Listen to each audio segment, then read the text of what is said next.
Folks, we are live. Welcome to the Random Party Generator. I am Eric Tenkar.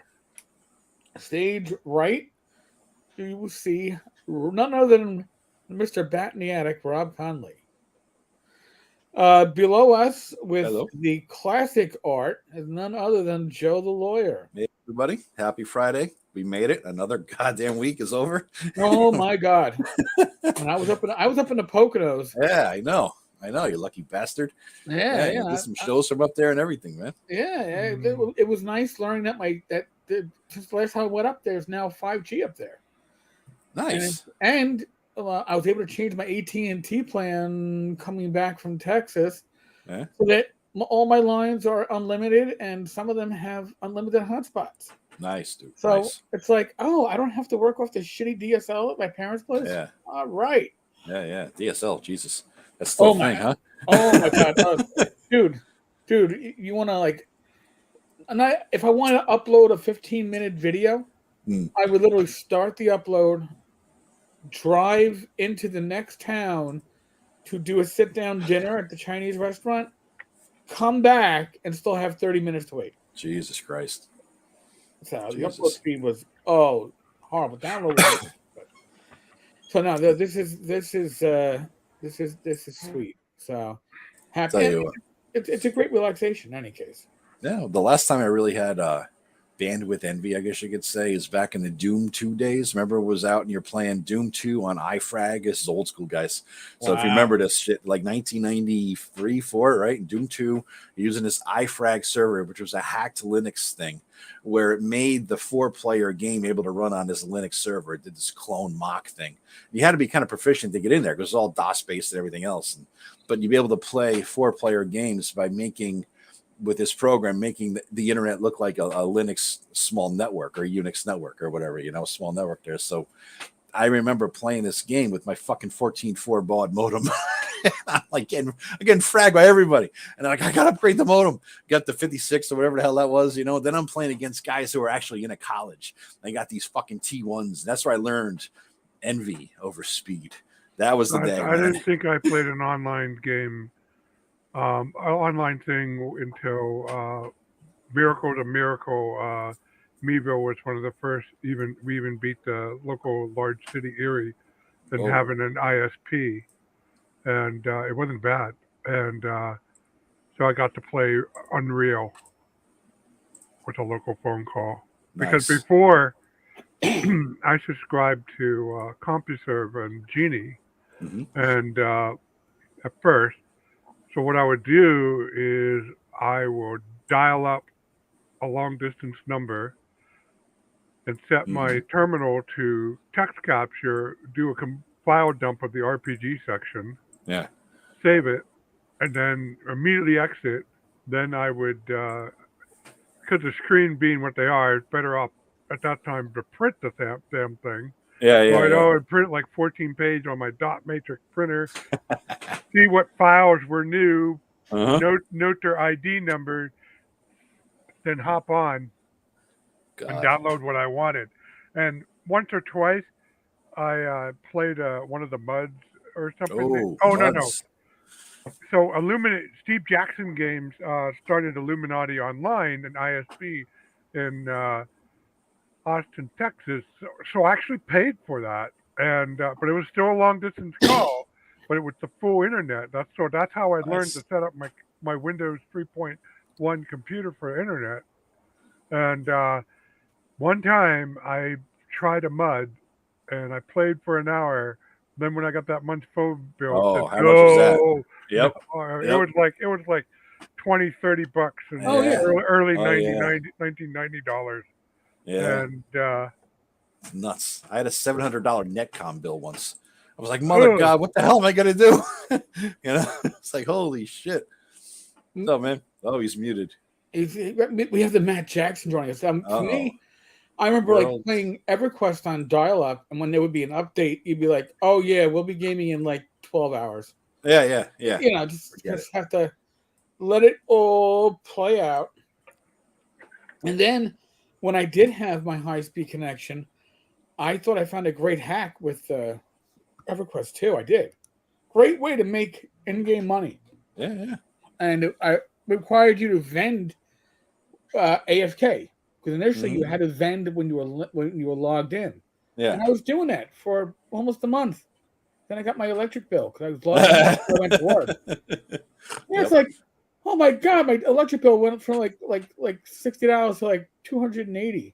I was like, holy fuck! I will get you, man. I used to have to do it at nighttime because it was cheaper on Netcom. I remember right, and so I wait till everybody went to sleep. It's like 11 o'clock, and the phone that I had to plug into was in the kitchen, and I had to run a 50-foot fucking wire from that room through the window that connects to the kitchen to the phone, right? So I got this wire running all the way to the phone from the back of my computer. But all night long as I'm on the internet, my fucking dial-up, I had to listen for who's coming out of the bedroom or wherever to use the bathroom because they clotheslined the fucking wire. If I didn't hear it, I lost my whole connection. Oh, God. Hey, did you notice that even Matt's little icon here is bald? Did you catch that? Oh. He's not even here to hear it either. I love it. Or he As might I say in Babylon 5, so it begins. You got to start somewhere, man. God. Yeah. Oh, yeah. Is there any news on when they're rebooting that? I mean, I remember reading the article, I think in the fall. But yeah, I don't know. I hope they don't fuck it up. I really hope they don't fuck it up. I mean, it's such a good show. Such a good thing. Star Trek managed to figure it out with Strange New World. So that's contentious allegation there, Rob. I don't know. Strange New World is great. It's above average. It's strong. I'm not saying it's up there with the original, or when Next Generation was at its top, or Deep Space Nine. But it stands on its own, and I'm impressed by that. I will say that. I haven't seen it yet, so I can't judge. I've just heard people comment on the review, or people I watch on YouTube, whatever. One guy says it's not strange, it's not new, and there's no going to any kind of new worlds because it's all the same retreaded stuff. There's usually the same member berry stuff. It is retreaded, but here's the thing: if you did not like Discovery, because Discovery, in my opinion, would have been a better show without the Star Trek IP tapped onto it because it has nothing to do with Star Trek. Yeah, you're right. If you don't like Picard, because Picard has nothing to do with the Picard that we know. Yep, exactly. I tapped out on that in the first season. The new series, Strange New Worlds, I happen to like the captain. There are a few characters that I don't like as much, but overall, it has enough of a feel to make me say, hey, this could fit into the Star Trek universe, which the others did not have that feel. So I will say, very, very well done. Again, not perfect. And don't ask me about Obi-Wan. I have not started even watching it yet. I've heard mixed reviews on that one too. I like it, but nobody seems to listen to me anyway. So who listens to Rob? Do I listen to Rob? I never listen to Rob. By the way, since we're talking about computers and gaming, I caught this. I did a post on this earlier this evening.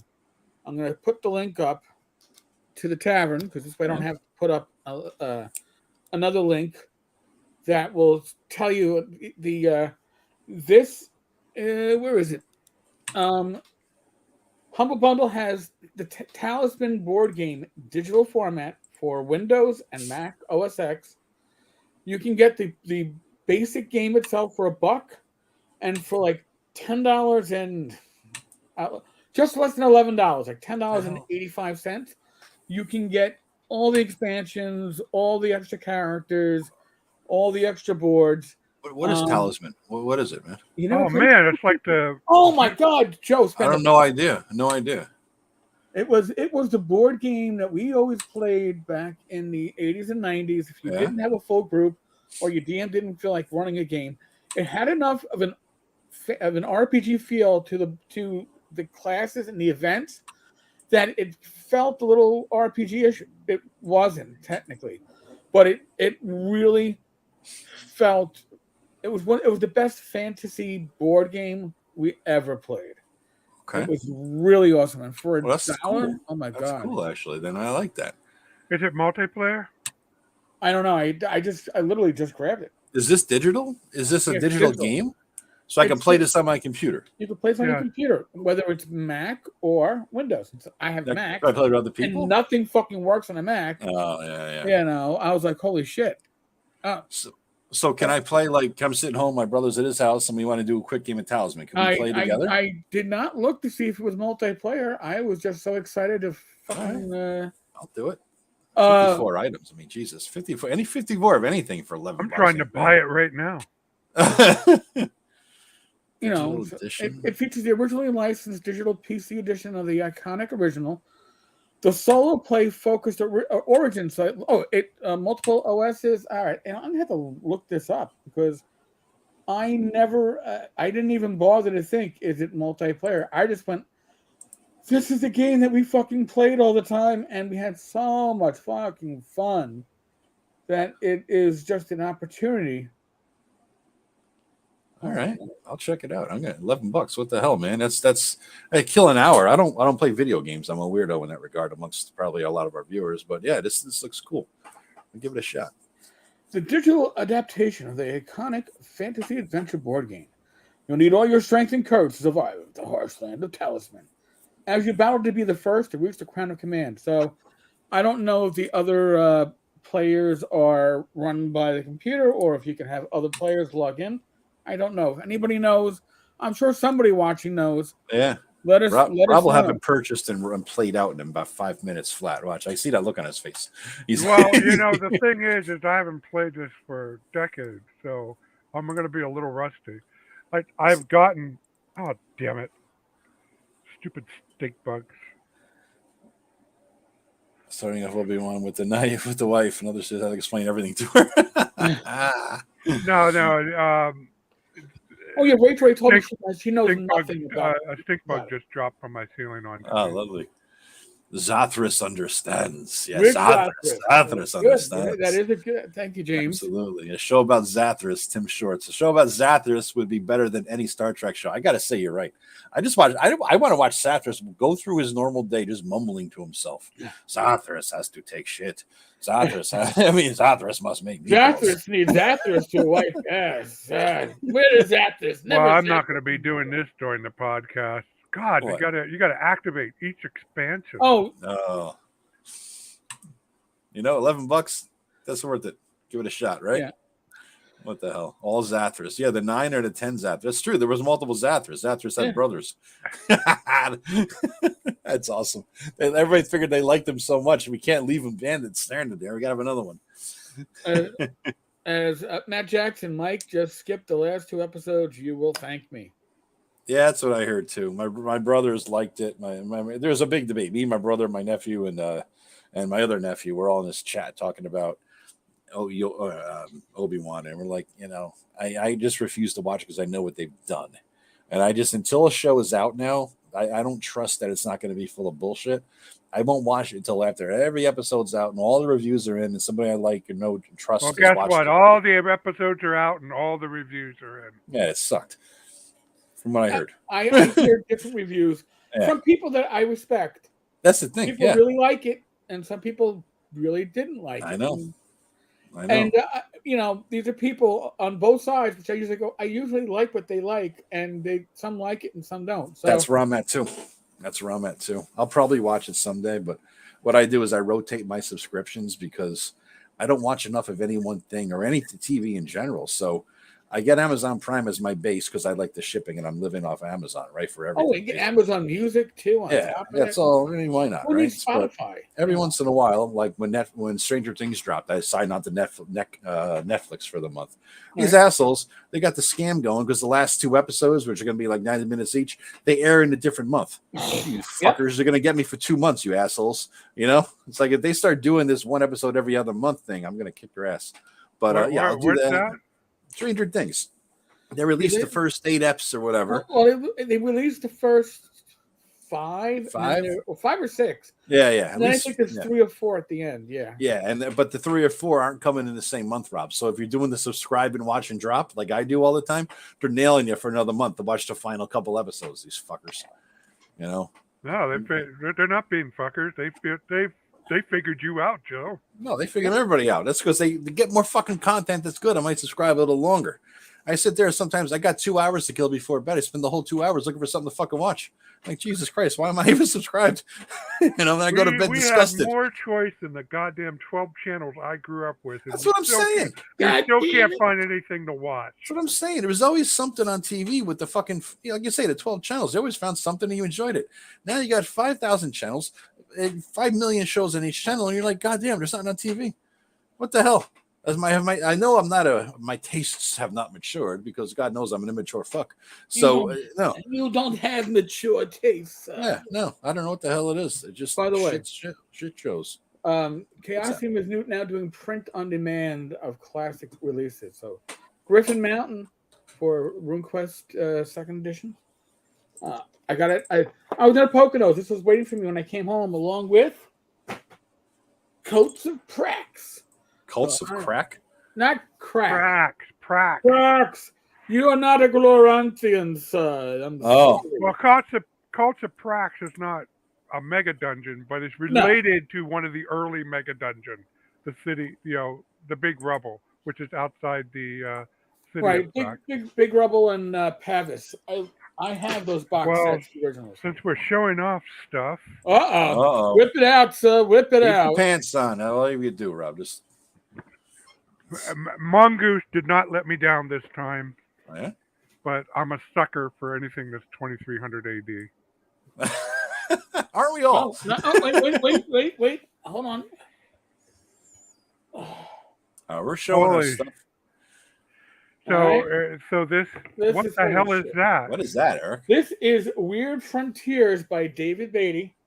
This is take the DCC core system, make it Weird West, and bring the old ones. And and the way the Civil War ends apparently is a little bit different because of the shit that happens. So this book, I can't believe that David actually expected it to be. Well, I think the guys who tested the Hero System 5th edition rulebook should test that to see if that will stop at 22. Oh, a 22? Listen, I think that's thicker than a blood. No, not a 22. Whatever the next caliber up. Because the Hero System 5e did not stop that bullet. Wow. So it comes with a new updated map. I still kind of like the original better, but they do a good job. And it comes with, you still need the Traveler core rule, but they come with characters. This is, world. They did a good job, including pretty much all the colonies. Usually that in past edition that was like a separate book, and then a good selection of vehicles, and they expanded it in their add-on. Guys, if you want to show stuff off, here, I'll share a screen with Eric. As long as we're talking new stuff. I got this thing. It made a lot of money on Kickstarter. It's a 5e product called Grim Hollow. It's like a grimdark kind of a setting with everything. It's an overlay of 5e, right? And so there's a setting, there's the player's book, and then I just got the monster book that I backed, right? So let me share this, because you guys know I talk about before. I usually can't give a fuck about art. Doesn't matter that much to me, right? It doesn't move me or do anything for me. Dude, the art in all of these books is astounding. This is the monster book here. Right? Let me find something. Nice. I mean, look at the realism, the detail that they put into it, and it's not weird or over the top or anything. The layout, look at this. The look at the bugbear. Readable. They're not absolutely fucking shit behind stuff so you can't read it. Mm-hmm. Look at this. I mean, look at the bugbear. This is not the Viking thing, then. This is something different. No. That was Seviland. This is called Grim Hollow. They just finalized their monster book. It just shipped. I backed it, during COVID, like everything else a long time ago. But I gotta say, check this shit out, man. Really good art. Yeah, this is like evocative. This could be like from Wizards on their best days. It's better than Wizards' best day. I mean, look at that thing. Where the fuck that was? Look at that. Completely evocative shit. It's excellent. Are you saying this book resonates with you, Joe? It resonates. God damn it, it resonates. Look at this shit. I'm using these monsters. I'm going to scale them because I'm doing a second edition campaign coming up. I'm just going to use all this shit. Not that I need it, because holy crap, in my prep for getting ready for the second edition campaign, I'm just getting all the monster books. I'm accumulating here, PDFs and whatnot. and there's like 20 of them, man. You know, because it goes back to the binder shit. You know, the appendix this, appendix that, whatever. My God, there's never-ending monsters for 2E. I can't believe how many. Well, and the thing is, too, I mean, just my observation, I'm not a 5e player. I'm certainly not a 5e GM, but I can pick a 5e book of monsters or the average 5e adventure and convert it on the fly to an OSR system. Absolutely. Orc is an orc is an orc. You know, it's easy enough to do if you've got the. I'm not saying if you're new to the OSR, you're going to jump in with both feet and go, hey, yeah, give me that latest DCC adventure. Mm-hmm. I'll convert that on the fly. But once you've run this stuff and you're comfortable with it, you realize that you've already got what you need. Especially 5e. 5e is just, I mean, ignore the stat block. What do I need? I need AC and hit points. All right. And hit dice, maybe. Special attacks, defenses, if they got them, maybe a resistance, like magic resistance, yes or no. Are they immune to something or take half damage from something? I mean, that's the old school monster right there, Yeah. That's it. It's easy to run with it because in old school, you're not caring about balance like 5e and all the newer games. I worry so much about balance. Fuck balance, right? You can bring an orc and it's an orc is an orc. It doesn't make a difference. Yeah. So I mean, it frustrates me because there are people that sometimes complain, Tenkar, why are you covering 5e releases at the tavern, like on the blog side? Yeah. It's because a lot of this shit interests me and I can use it with minimal effort. Like right now, like there's a Humble Bundle up by Frog God Games. If you've ever read any of the stuff from the guy who does the folio, there's stuff from Troll Lord Games in this stuff. I'm like, my God, if there's adventures in there and they're for 5e, I can run that in Swords of Wizardry or Osric or any of the other systems without any thought. It's just extra details I don't need. Exactly. You're cutting away the bullshit. Yeah. So I have, I just learned, at Black Marsh it's open content, and occasionally people do fluff with it. And a guy in France just let me know, and I'm posting the link in the chat here.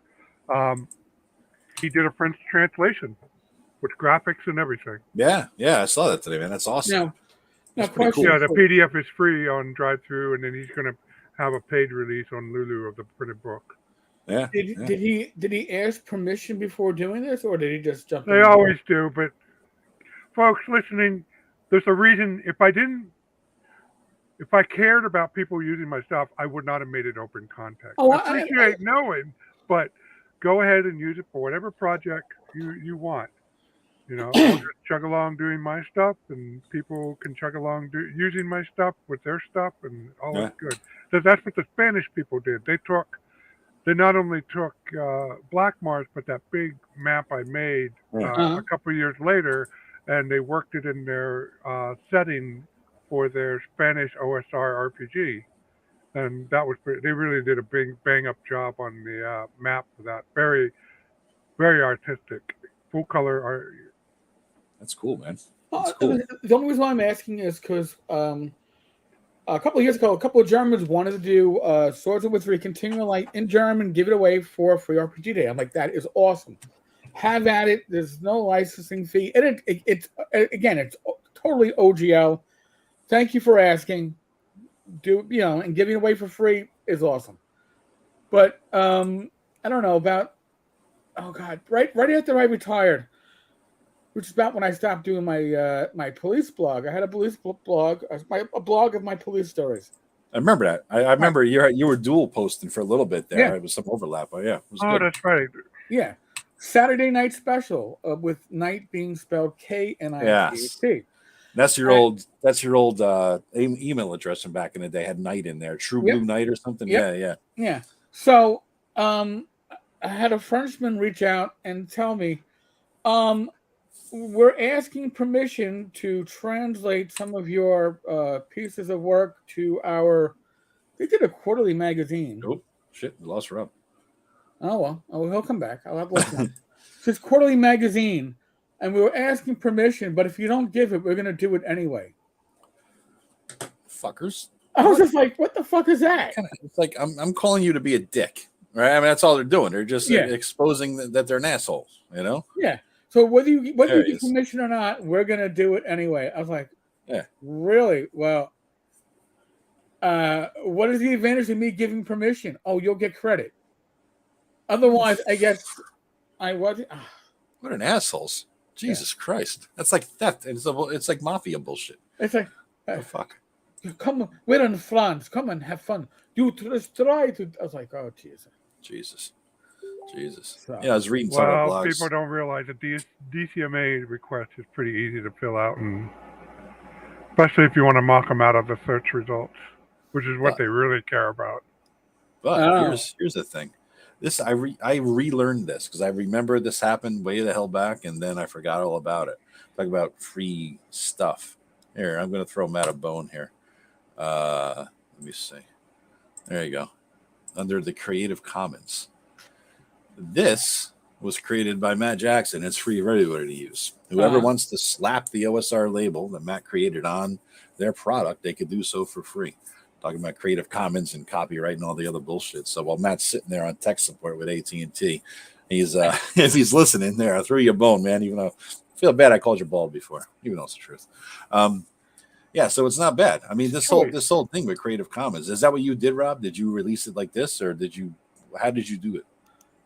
I released it under the Open Game License. Okay. Black Marsh. So there's an SRD. If you at the bottom of the post on my blog, there's a link to the SRD, which has a simple text file, because I didn't release the art as open content. It's not mine to release.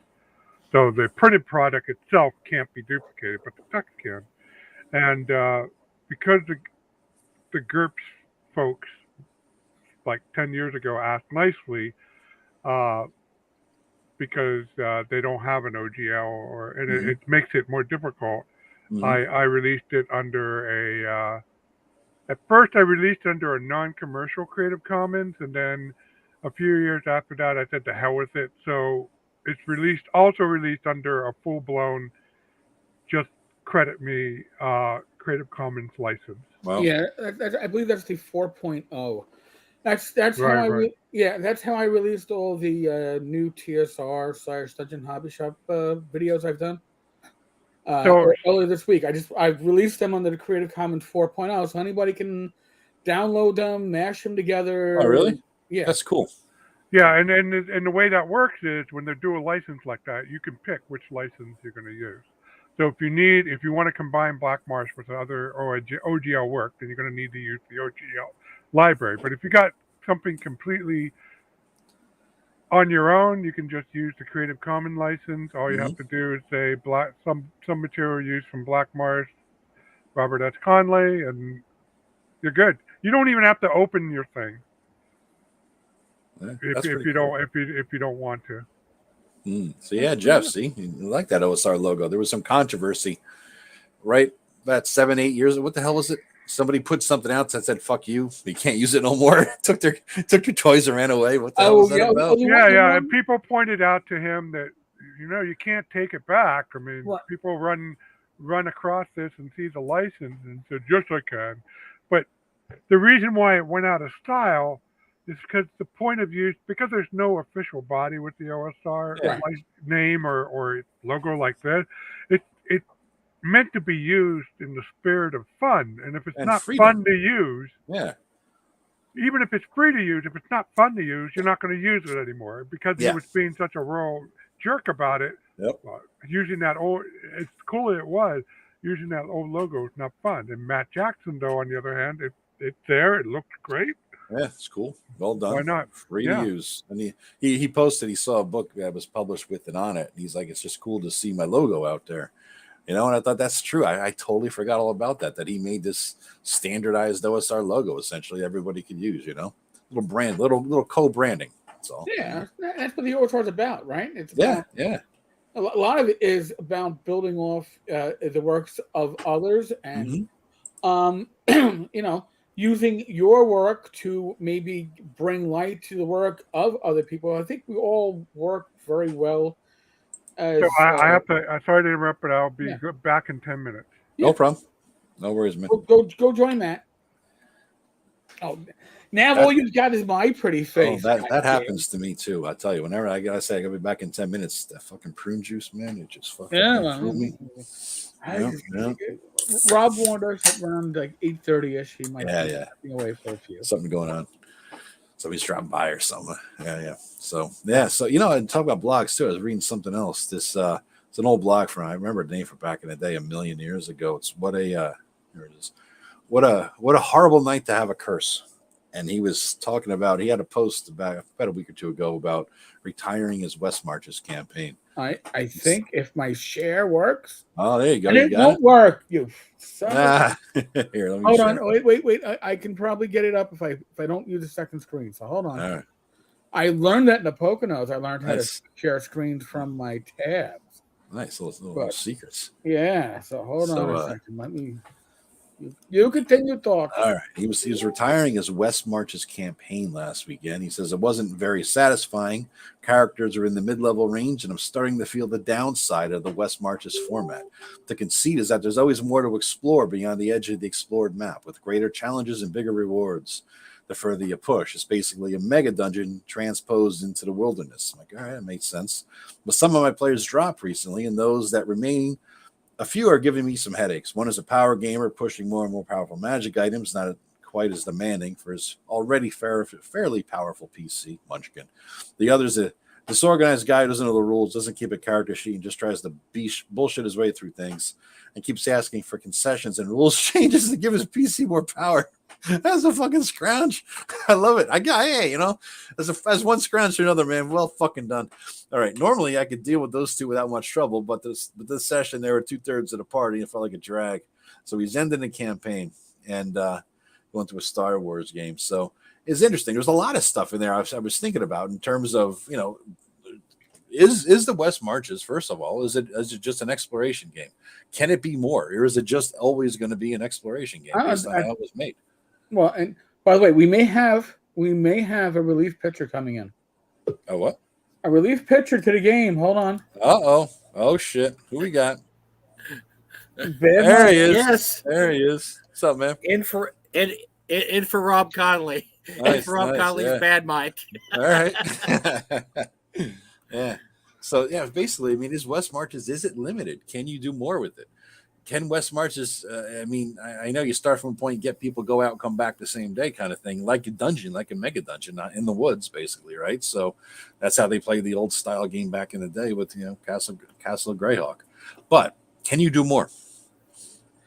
I don't personally know because I've never played a West Marches style campaign. I've done hex crawls, but it's just you don't bring people back to the starting point. Just we'll pick up where we left off next week. We're doing Greg's campaign. Yeah, exactly. We start where we left off exactly every time. Yeah. And even if some people don't show up, you still play through, and then a guy catches up next time that's assumed he was magically with you the whole time. That's the best. Yeah. What was weird about the West Marches campaign is all the.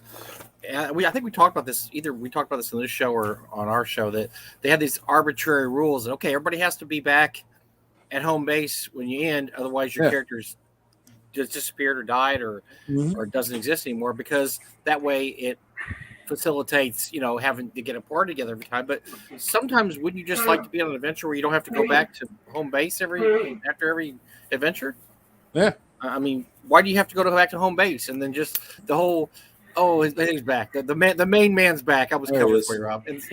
But then the whole thing about how you had to.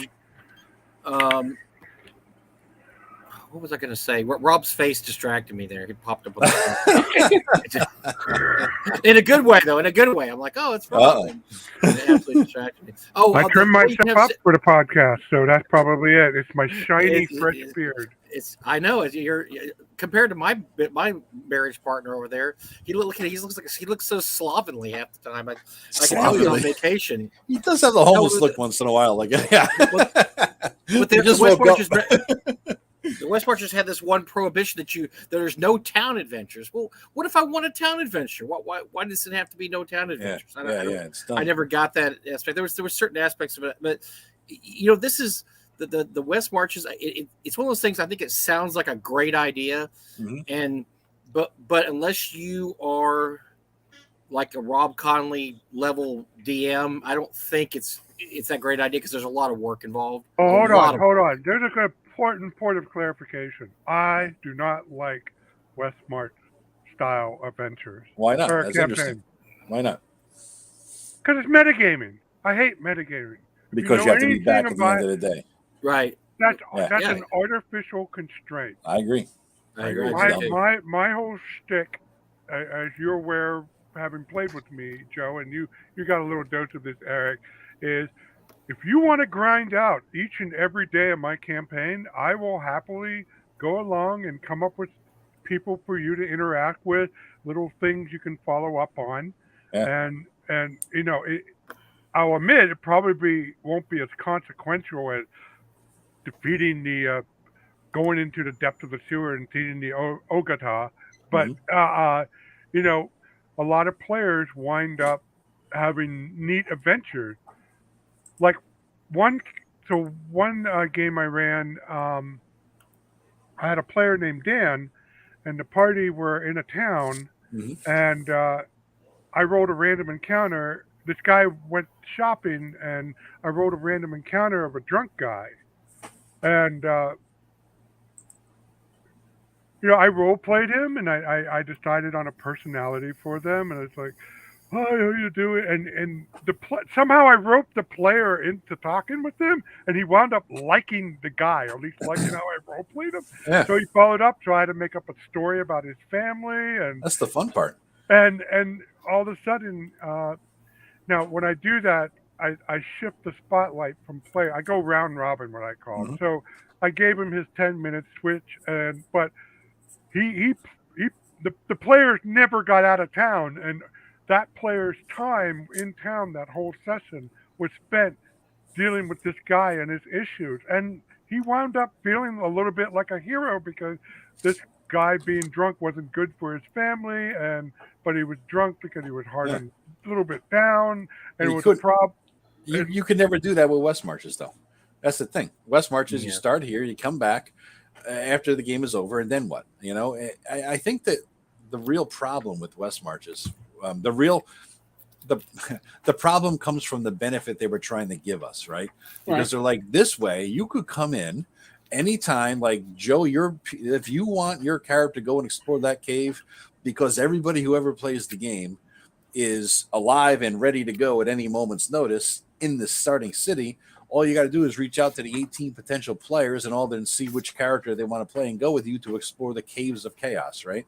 And so that's what the thing is. You say, okay, DM, we're going to explore the caves of chaos Thursday, and here's the 6 characters that are going to go. Boom, the DM makes it up. It's player driven.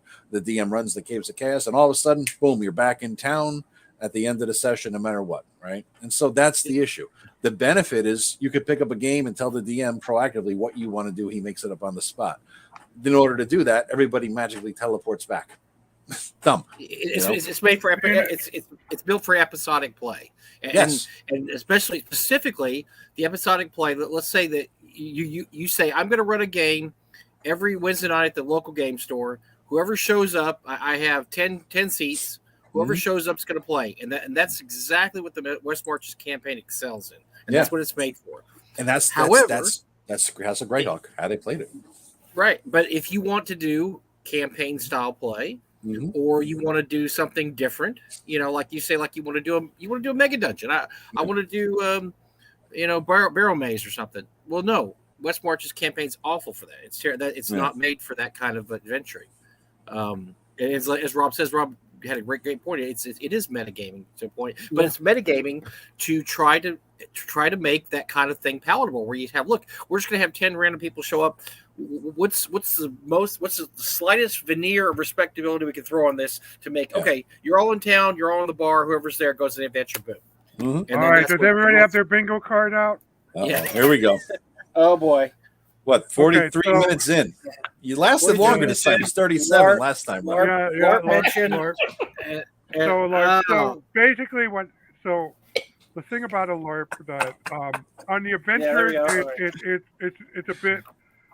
it's a bit contrived because we just only have so much time to set up stuff and run stuff, and it's just not. There's never enough resources. But when it comes to many on many role playing, it excels. So what happens during the event when you spend the whole weekend on site is people are running around, adventurer types are running around with their own agenda. So you get to see what happens when you truly have a many player, and all the stuff. So what this left me is like when you read in the DM's guide that you keep strict time records and stuff like that, and all the traditional fight. It's I gotta say it's bogus because when you really watch people do their thing, you see how they drop in and out of different groups. People like in the LARP event, people left adventures all the time. They bug out. You look around. Where the hell is Joe? Oh, he was hungry. He went to dinner. We're in the middle of this goddamn module. What's he doing? Sounds like what I would do, though. Yeah. No, I didn't mean to pick it on you, Joe. No, yes. Okay, I'm gonna say you went to the bar, or. But the thing is, there are NPCs wandering outside the modules that will try to bag you, and they know this. They're in game. They're not out of game when they leave the module. They could get bagged, but they're smart about it. They just sneak away, avoid conflict, whatever they got to do. Not to say once in a great while they're unlucky, but they're pretty smart about it. So basically, since I was always kind of chill about that, players dropping in and out. But after that, what I did is I took that experience and learned, so I run a game store campaign. Somebody doesn't show up. Okay, so you know what? They left and they took a pee break and they haven't come back. What do you guys do? Which I'll be right back. I guess we'll continue on without them, and but there are some compromises. Like I don't try to leave a game store session in the middle of combat or in the middle of a dramatic encounter, because usually those need the people who are originally there to properly resolve. So I try to get that done, but once they're standing around just ready to go to bed or just gear up again, then I can leave the group. And then the next session, if somebody doesn't show up, is usually a ready-made excuse why that's very plausible in game. And that works just as well as what they cited for strict time met. Solves the problem. And for the times I do run multiple campaigns, usually they wind up in different regions of my majestic waterlands. I mean, there's no intersection. That's probably why. Right. And if it ever does get to the point where one group does start to impinge each other, usually they're like nobles or magnates or highly Olympic caliber skilled individuals. And usually a lot of that I can just handle by, especially after the 90s, with email, getting everybody on chat to discuss, to do a little bit of role playing. It's rare. The last time I had two separate groups meet in game was back in the 80s. Every other time, it always worked itself out. So the Grand Potato has joined us, Greg Christopher. Whoa. He has dined us with his we have Matt permanently AFK Jackson.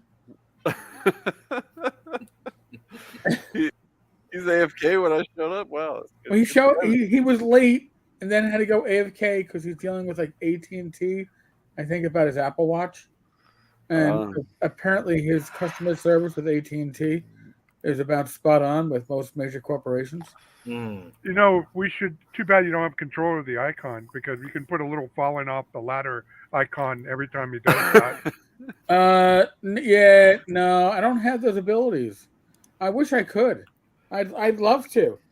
I mean, I could get a falling off the ladder emoji and then put that as a share screen, and just. I just had a great idea for a +1 chainmail, +3 versus ladders. Reduces falling damage. Yeah. I mean, it gives you climbing skills because Matt needs it. Jeez, I don't know. Does Mike know the story of Matt falling off a ladder? No, I do not. This sounds hilarious. So God, I love the dude Bring it almost on, died of bring it it on. for busting his balls. Go ahead, Joe. Joe, you're the storyteller on this one. What's that? The story of Matt. You know the falling off most, ladder. Joe. I know he fell off a ladder at work and he pulled an Evel Knievel. I know that. I mean, you're right. Basically How many broke bones everything. do you want to break? Yeah, that's pretty much it. And Yeah. actually, what I think is the best or worst part, probably the worst part, is that they didn't realize he broke his arm. Yeah. And Yeah. when they realized that he broke his arm, it was already healing. Yeah. So they had to re-break his arm. Pinhead or something. Yeah. So he's our crash test dummy. That's the kind of guys we are. We bust his balls about a near-death experience. Well, he kind of started it. He told it, and the way he told it was so funny that we just. And he started it because he fell. So I mean, that's right there is the start. I mean, how do you not? Well, we were gonna bust balls on that one anyway. Yeah. We were all just waiting for the safest time. I don't know who brought it up first. Who said, me or Tim? I forget it. We were all just gonna wait and What wait. do you do? It was not me. It's probably close enough. Let's make a joke about him near dying. Yeah, we're not. We're not a sensitive generation. Oh, all right, so here, this was even one of our topics, but I'm going to stray into this one. You know that you have a real gaming group that is no longer just a bunch of people that have an interest in gaming in common, but they've bonded. When you can start busting people's balls and you don't get shit thrown at you, right? Or all right, honestly, you get ball busting shit thrown at you. Yeah, you know, when you can have that kind of relationship, especially with an online group. I mean. And a person doesn't go fuck you and rage quit. Yeah. Instead, they give it back to you. Yeah. Then you know that you have the gaming group that is going to last. Yeah. Because you're more than just, well, we game together. No, you've got friendships and common interests and the ability to mock and be mocked, and that's that takes a little extra. I mean, we're talking about common events of the day, and we all have very different opinions and takes on it, and we all still hash it out, get along. Don't matter. In different tastes in games. Matt's preferred length of a game is the back of a postage stamp. Mine, I like a little more house rules. But we have different tastes in games. We all play them. That's like a male camaraderie thing. You don't want to be in a foxhole with a dude who can't deal with you making fun of him. Yeah. Right. Yeah, I mean, if you can't handle me making fun of you, what's going to happen when you get shot at? Yeah. I mean, I saw a post somebody had on Facebook about like how unrealistic the call signs are in Top Gun, because in real life they're all about the person's most greatest failure in life in the service. Oh, you screwed up big time. That's your new call sign, is whatever it is. Dude, it's the same thing in the NYPD. All right, listen. My nickname was Flounder. I was like, I got that early on, and I went on vacation as a rookie. I had like 2 weeks in the precinct. I come back, I was going, "Hi, Flounder. Hey, Flounder." I'm like, what the fuck? And I found out it was the comedian on the day tours that named me Flounder, and I'm like, what the fuck, man? Why am I Flounder? He goes, well, somebody with time on you tells you what to do, and you tell them to fuck themselves. He goes, you've got an attitude problem. I go, dude, I'm nearly 30. I go, you're 25. I don't care if you've got a year more than me. You don't order me around. I said, told you to go fuck yourself. Mm-hmm. He goes, well, you're Flounder. I go, why am I Flounder? Well, you have a choice. You're either the fish in the Little Mermaid that doesn't know when to shut its mouth. Like, yeah. Or Animal House. I go, I'll be the fish in the Little Mermaid. Thank you very much. And I knew right away to take it, because when you don't take your nickname, it gets worse. Oh, it gets worse. Yeah. So I worked with the head detective because he had a large head. I worked with somebody we called Fox Street, and they were Fox Street because they were narrow and one-way. And it was the most narrow one-way street in the command. We had the Guppy. Now, the Guppy was named because he worked with me and my partner. And since I was Team Flounder as a car, and Guppy was the odd man out, and he was smaller than everybody, I was like, oh, dude, you're the Guppy. And it stuck. And when his girlfriend insisted that he be called something different.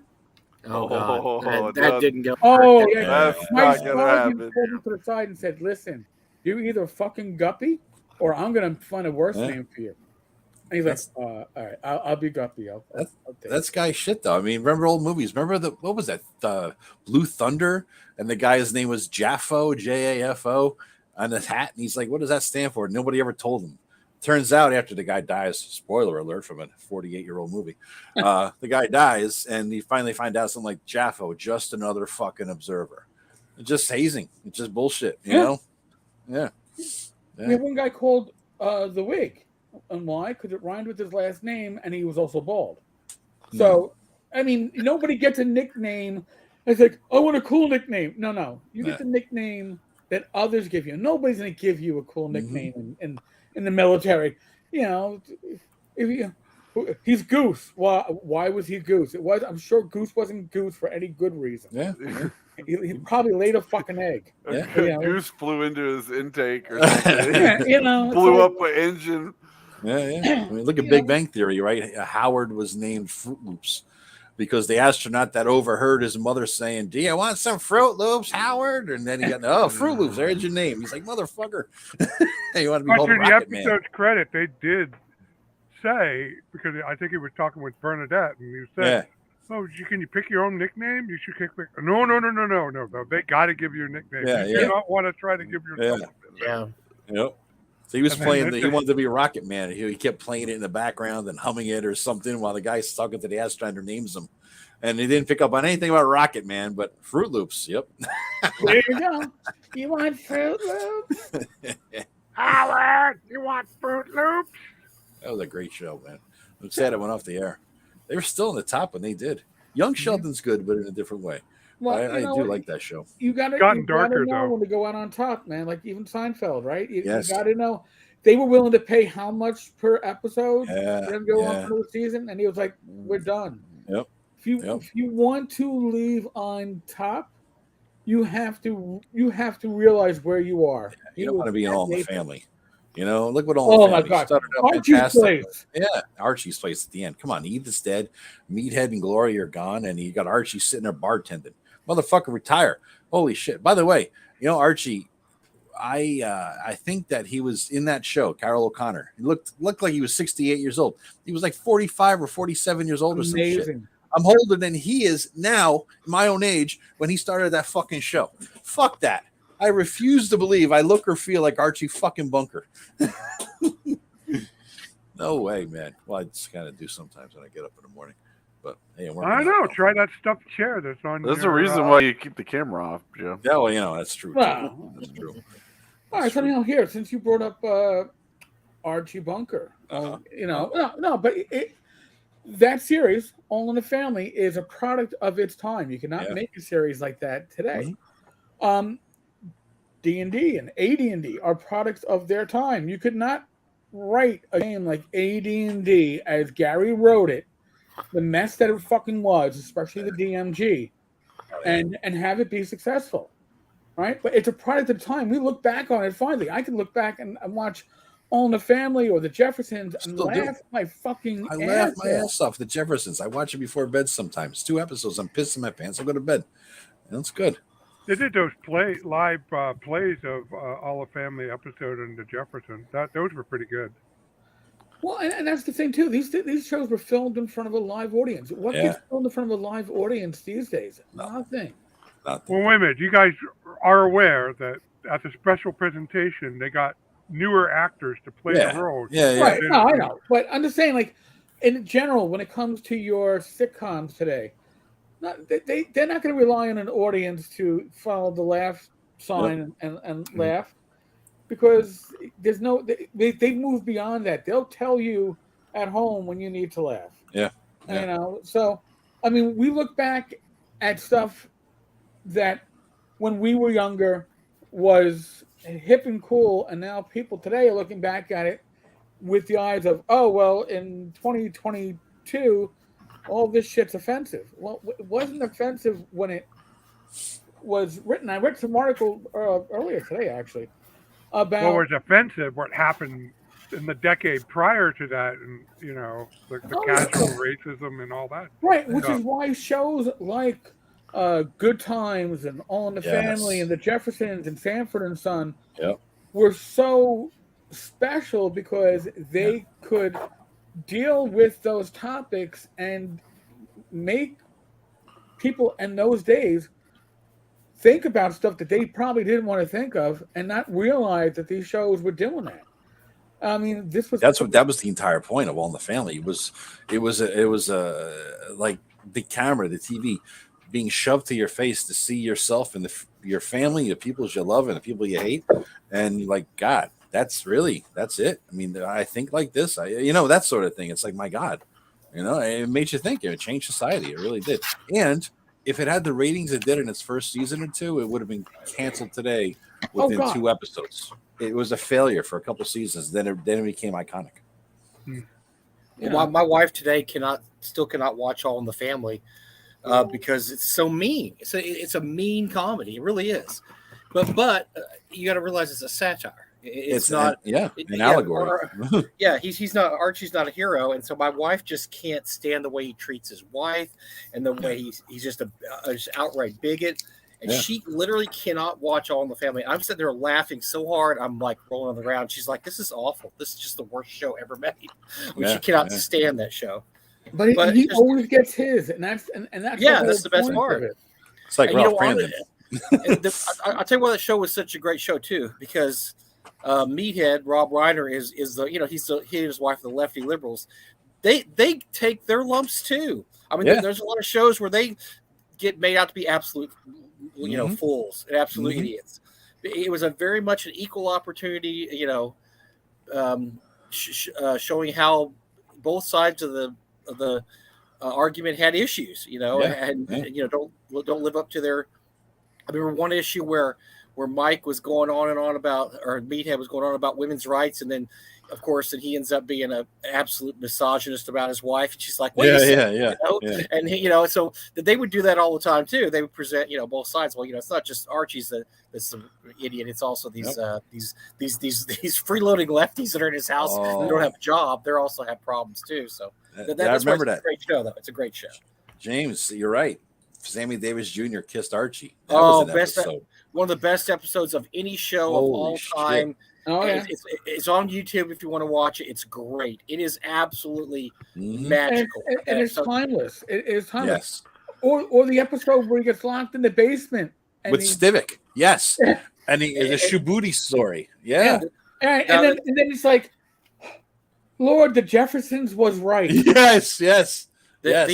So the Sammy Davis Jr. episode still holds the record for longest sustained laugh by a studio audience. Wow.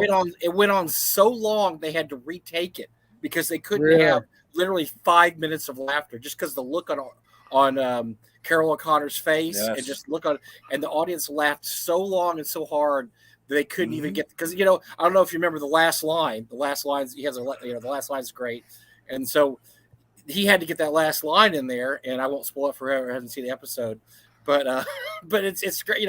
They had to okay, we have to retake this. We can't laugh that long, but it's an amazing episode. If you haven't ever seen it, go to YouTube, pull up Sammy Davis Jr.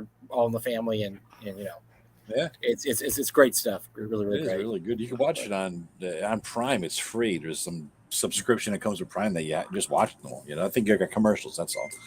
So it's nice. A sock in a sock and a sock and a sock in a shoe. And remember the discussion about, do you put the toilet paper over the roll or under the roll? Right? I mean, stuff like that. I'm an over the roll guy. I don't know about you guys, but but everybody has their way. I'm an under the roll guy. Under the roll, really? Yeah. Communist. What the hell? I don't care as long as it rolls. Yeah, exactly. As long as there's something there when you need it. Actually, as a single guy, it's never actually on the roll in my house. So, I have it on the roll thing that you can pull it right off. Yeah. It's just easier. I prefer that myself. All right, here's the everybody on the roll in the chat. On the roll or over the roll? Let's hear. We want to know. The world needs to know. This is the level of polling that we do in our show here. That's it. The show's finished now. It's done. It's over. We brought it to all of the dropping like flies. We're down to 2 viewers now. We're down to 2 viewers? No. We got 15. No. We got plenty of viewers. Oh, yeah. I'm gonna tease something. I'm gonna be doing a giveaway because something arrived when I was away, and I will be looking at it tomorrow. and Nice. it's got multiple pieces. And since it apparently is very hard to have copies arrive in the hands of anybody, um, I may be doing a giveaway of the multiple pieces after I. Whoa. All right. But I won't Hey, name what it yo. is because I, All right. but I'm That's just going to cool. say. Is it a sarcophagus that you've smashed into pieces? No, no, no. That was happened to be a week ago Monday. That's Yes. That was a No. great idea. But it made his wizard the most important person in the whole group because he stashed it all, this platinum shards from a sarcophagus in I his better Lehman's survive, secret yeah. hole, or wherever the hell it was that Craig's version of it, Lehman's secret chest. And if he died, we were fucked. We lost all that money. So it's like, all right, everybody surround Eric, surround the maid. Keep me alive until we can sell it for. Isn't that awesome? So, The way it should be. getting back to gaming a little bit, I am starting up for the first time in probably 10 or 12 years a campaign set within the city-state of the Events of Overlord. Also, not just the Wilderlands. No. I mean, they could go out. I am flexible in that way, but I suspect they'll stick around in the city for a while. So, and I just to show you guys some things here. So basically, for those of you watching, my shtick is that when I run a fantasy campaign, it's usually set in my majestic Waterlands, and I stick with the same setting. I don't switch settings from game to game. I will, however, switch regions, and I have detailed different regions with different cultures, so there's a lot of variety. Areas that don't really feel like the main campaign area around city state, which helps keep it going. But one of the things I do is the things that the players do in the previous campaign have an impact on the background for the next campaign. Mm-hmm. And It's like a living place. Yeah, and so as part of the prep for this campaign, I updated my city-state map because a couple of significant things happened. So if you're showing this, Eric, this is actually my first computer-drawn map ever. I drew this back in '93. Is that campaign cartographer, Rob? No, Corel Draw. Corel Draw. Wow. Yeah, so Corel Draw is like on version 17 or version 22 right now. Mm-hmm. I drew this with Corel Draw 4. So anyway, so this is City State, the way it was for most of the 1990s and 2000, and a campaign I ran in 2010. And right here is a temple of Mitra, a cathedral of Mitra, because in its backstory in my version, it used to be dominated by a culture that worshipped Mitra. So a few things happened since then. So one of the things that happened, that there was a civil war in city-state, not just the city itself, but the realm around it. Mm-hmm. And it was pretty much all PC instigated. So my friend and I, a friend of mine, Dwayne, made a board game that was pretty fun to play called City-State Civil War. And he was going to try to publish it. It never quite got to that point. But he got it playable, and it was fun. And we played it multiple times. So one time we said, you know what? Let's get a couple of the guys together, Tim, Dwayne, a couple of our other friends who play the other faction, and let's fight out the Civil War. I've been doing this Civil War thing for better part of 15 years as a backdrop to various campaign. Mm-hmm. And it's time, everybody agreed, it was time to resolve it. Let's see it. So we played it out. I have a blog post, and I'll post a link later. But it turned out that my friend Dwayne, who played the character Dvorak, which is a Meridian of Set, basically a lawful evil paladin, he won. And he became Overlord. So if you look on the map now, instead of a Temple of Mitra, he raised the Temple of Mitra and erected the Colossus of Set in his place. Nice. In the spirit of the Dark Tower, it's also 10 smaller tests for the 10 Sons of Set. And they also raised some other buildings that put more set-oriented stuff. but it's not a city under the control of that. They're just the dominant faction now. And the other interesting thing, I know it's a bit hard to see here, but there used to be a bunch of buildings there. And during the resolution of all this, I was actually running another campaign that my wife Kellyanne was actually involved in. But they got caught up in one of the riots that engulfed City State. And one of the Dvorak's daughters went after the party. And the guy playing Magic User was pretty clever. He imbibed a haste potion, which allows him to cast 2 spells around. And the Dvorak's daughter was riding a blue dragon, and he cast a dimension door because he was out of line of sight, basically out of line of sight for her. Cast a dimension door so the exit was in the dragon's path that was flying. Then, for his second hasted action, he cast a wall of iron, which fell on the dragon. And so that's where they crashed. And Dvorak, in his anger, ordered that this area not be rebuilt. He left the dragon skeleton there and built a sarcophagus to his daughter. Nice. Right there. RPG, where was it there? RPGs and More says, I love persistent world campaigns like that. I agree. They're fun. I've never really done them before until recently myself with one that I've been doing, and I realized it's turning into something like, what Rob does. He's got 45 years ahead of me, but, it's just a fun process because you're part of a living, breathing campaign world like they talked about, but in a way I never understood when I was a kid. Now I get what they were talking about. This is a place that grows with you. The DM is your world, your setting, and your rules affect the rules affect it. Pick and choose what you want. Yeah, I mean, it doesn't have to be earth-shattering event. There are campaigns that ended with the players building a tavern, and in the later campaigns, they pass by that spot and they see the tavern, and those who know about it smile because they see it. There's an inn in our tavern in the city-state called the Seahawk Tavern that has 2 scorch marks because in 2 different players, the players for I forgot, it's lost in the fog of time, but for some reason they let loose a fireball and blew it out. And those the scorch marks were the remnants of that. That's awesome. But awesome. Big and little changes, and the only requirement is it's really not a whole lot of prep. It's just you take a couple of notes. Take notes. That's it. And you just use the same campaign as the background. Yeah. Another setting. And the key to keep it from not getting old is remember, it's a world. So you don't need to focus on the same dungeon, the same city all the time.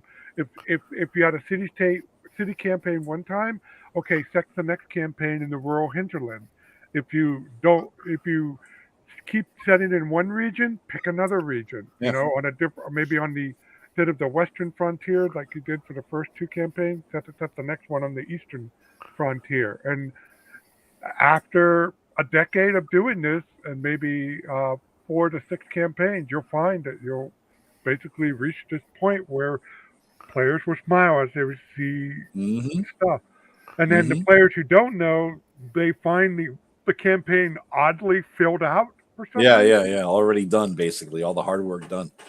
Yeah, that's the fun part, man. Is when I think you're better off, like you said, doing it regionally instead of doing big world-spanning campaigns. Once you do a big world-spanning campaign, you're not you can't by definition develop a lot of the stuff. You're developing on the highest level, right? And so there's less immersion, and that's what I'm sort of ending now is a 4.5 year, one of those campaigns. There's immersion, but all over the place in bits and pieces. Now I'm doing a regional thing. And it's just going to be, several hundred miles and just various, demi-human to human communities around. And it's just going to be this small thing where you really get to know everybody there, everything about it. It's its own self-sustaining entity within the larger world of all the events that just happen around the larger world. So those things will have some influences, but it's going to be centered there. And if you keep doing that, sooner or later, you get, 15 regions, you got an entire well-developed world like Rob has now. Where you got if you ever published that shit, Rob, how many pages? How many pages of what you have? I don't know. I have to readapt. I have to go back to my original idea when I didn't have the Judges Guild license and do it with the Waterland serial numbers filed off. Yeah. Which I've been keeping you guys progress. So I'm chugging along. Good, knocked out.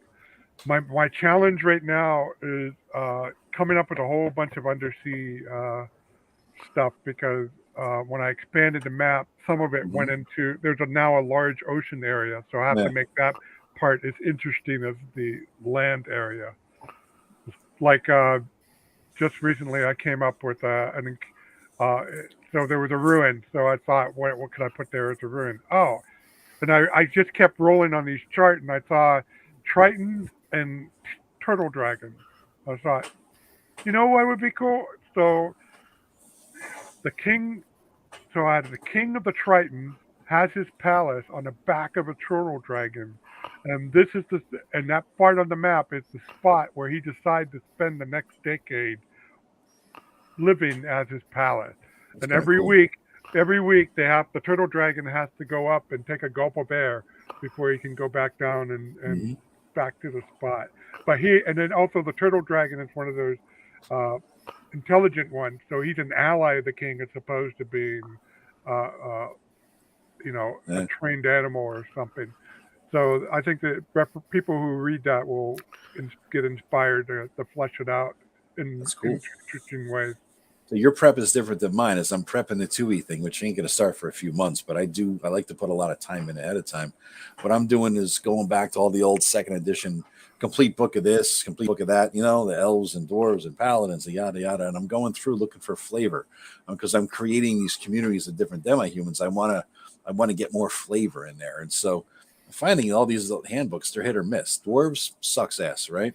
Gnomes and halflings is superb. Right? You're just so much in there you can use. Elves is somewhere in the middle. It's pretty good, but they're all different levels of quality. But they're all excellent as just sit on the toilet and read it and get some ideas kind of books, and that just churns in your head. And next thing you know, you're just typing stuff out randomly. It's good. Yeah, the bulk of my prep is usually defining NPCs. For locations, I just need basically that map you see is what I need, and then either I can draw a building on the fly, or if I know you're going to somewhere the following week, I can flesh out the building in more detail. But the bulk of what I do is in who you know. Yeah. Which brings up to that guy down there, Greg. I don't know anything about his character because you need to make a character, Greg. Yes, you do. I said I was just going to be a fighter. Yeah, but Greg, you have no idea. It's a Rob system, Greg. So sorry, but there's some shit to it. Yeah, there's some work involved. It's a bit deeper. Fine, I'm willing to play. Have a guy you be a fighter who just fresh off the boat, doesn't know shit from whatever, but yeah. No, there's a process to it, and plus you're filling it in on this. Rob is designed, being Rob, he's designed his own character sheet for Roll20 for his own RPG. So it's a matter of getting the rules down a little bit, getting the feel of the character sheet, understanding how it works, making sure you typed it all in right, and it's good. So about an hour we hung around, did it all up, rolled our guys, we were done bullshitting for a while, Yeah, I fixed the bug from the last campaign we used that sheet. All right, see, bug tested and player approved. When you attack with your melee weapons, it didn't show you. You couldn't hover over and see the results, so nobody trusted the results that it was generated. Yeah. And it didn't help the fact there was a bug in the formula. So, cheater, all in favor of the DM, I'm sure. Always. He's Tim needs to roll this guy up too. Rob, did you do that yet with him, or is he going to do it with us the first session, or you got to do it beforehand? You and Greg and Tim. He already did it. Oh, good, nice. Yeah, nice. I'm just a slacker.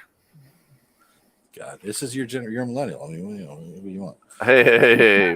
Watch what you're throwing around there. Aren't you? Aren't you at the tip of the millennials? I'm like in the last the last possible year you can be one.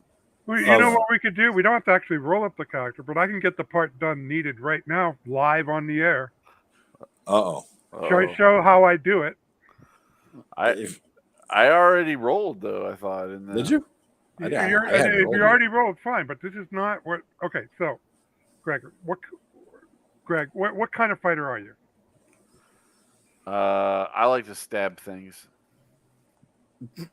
So there are a lot of fighters that like to stab things. I There's the guy in Gladiator.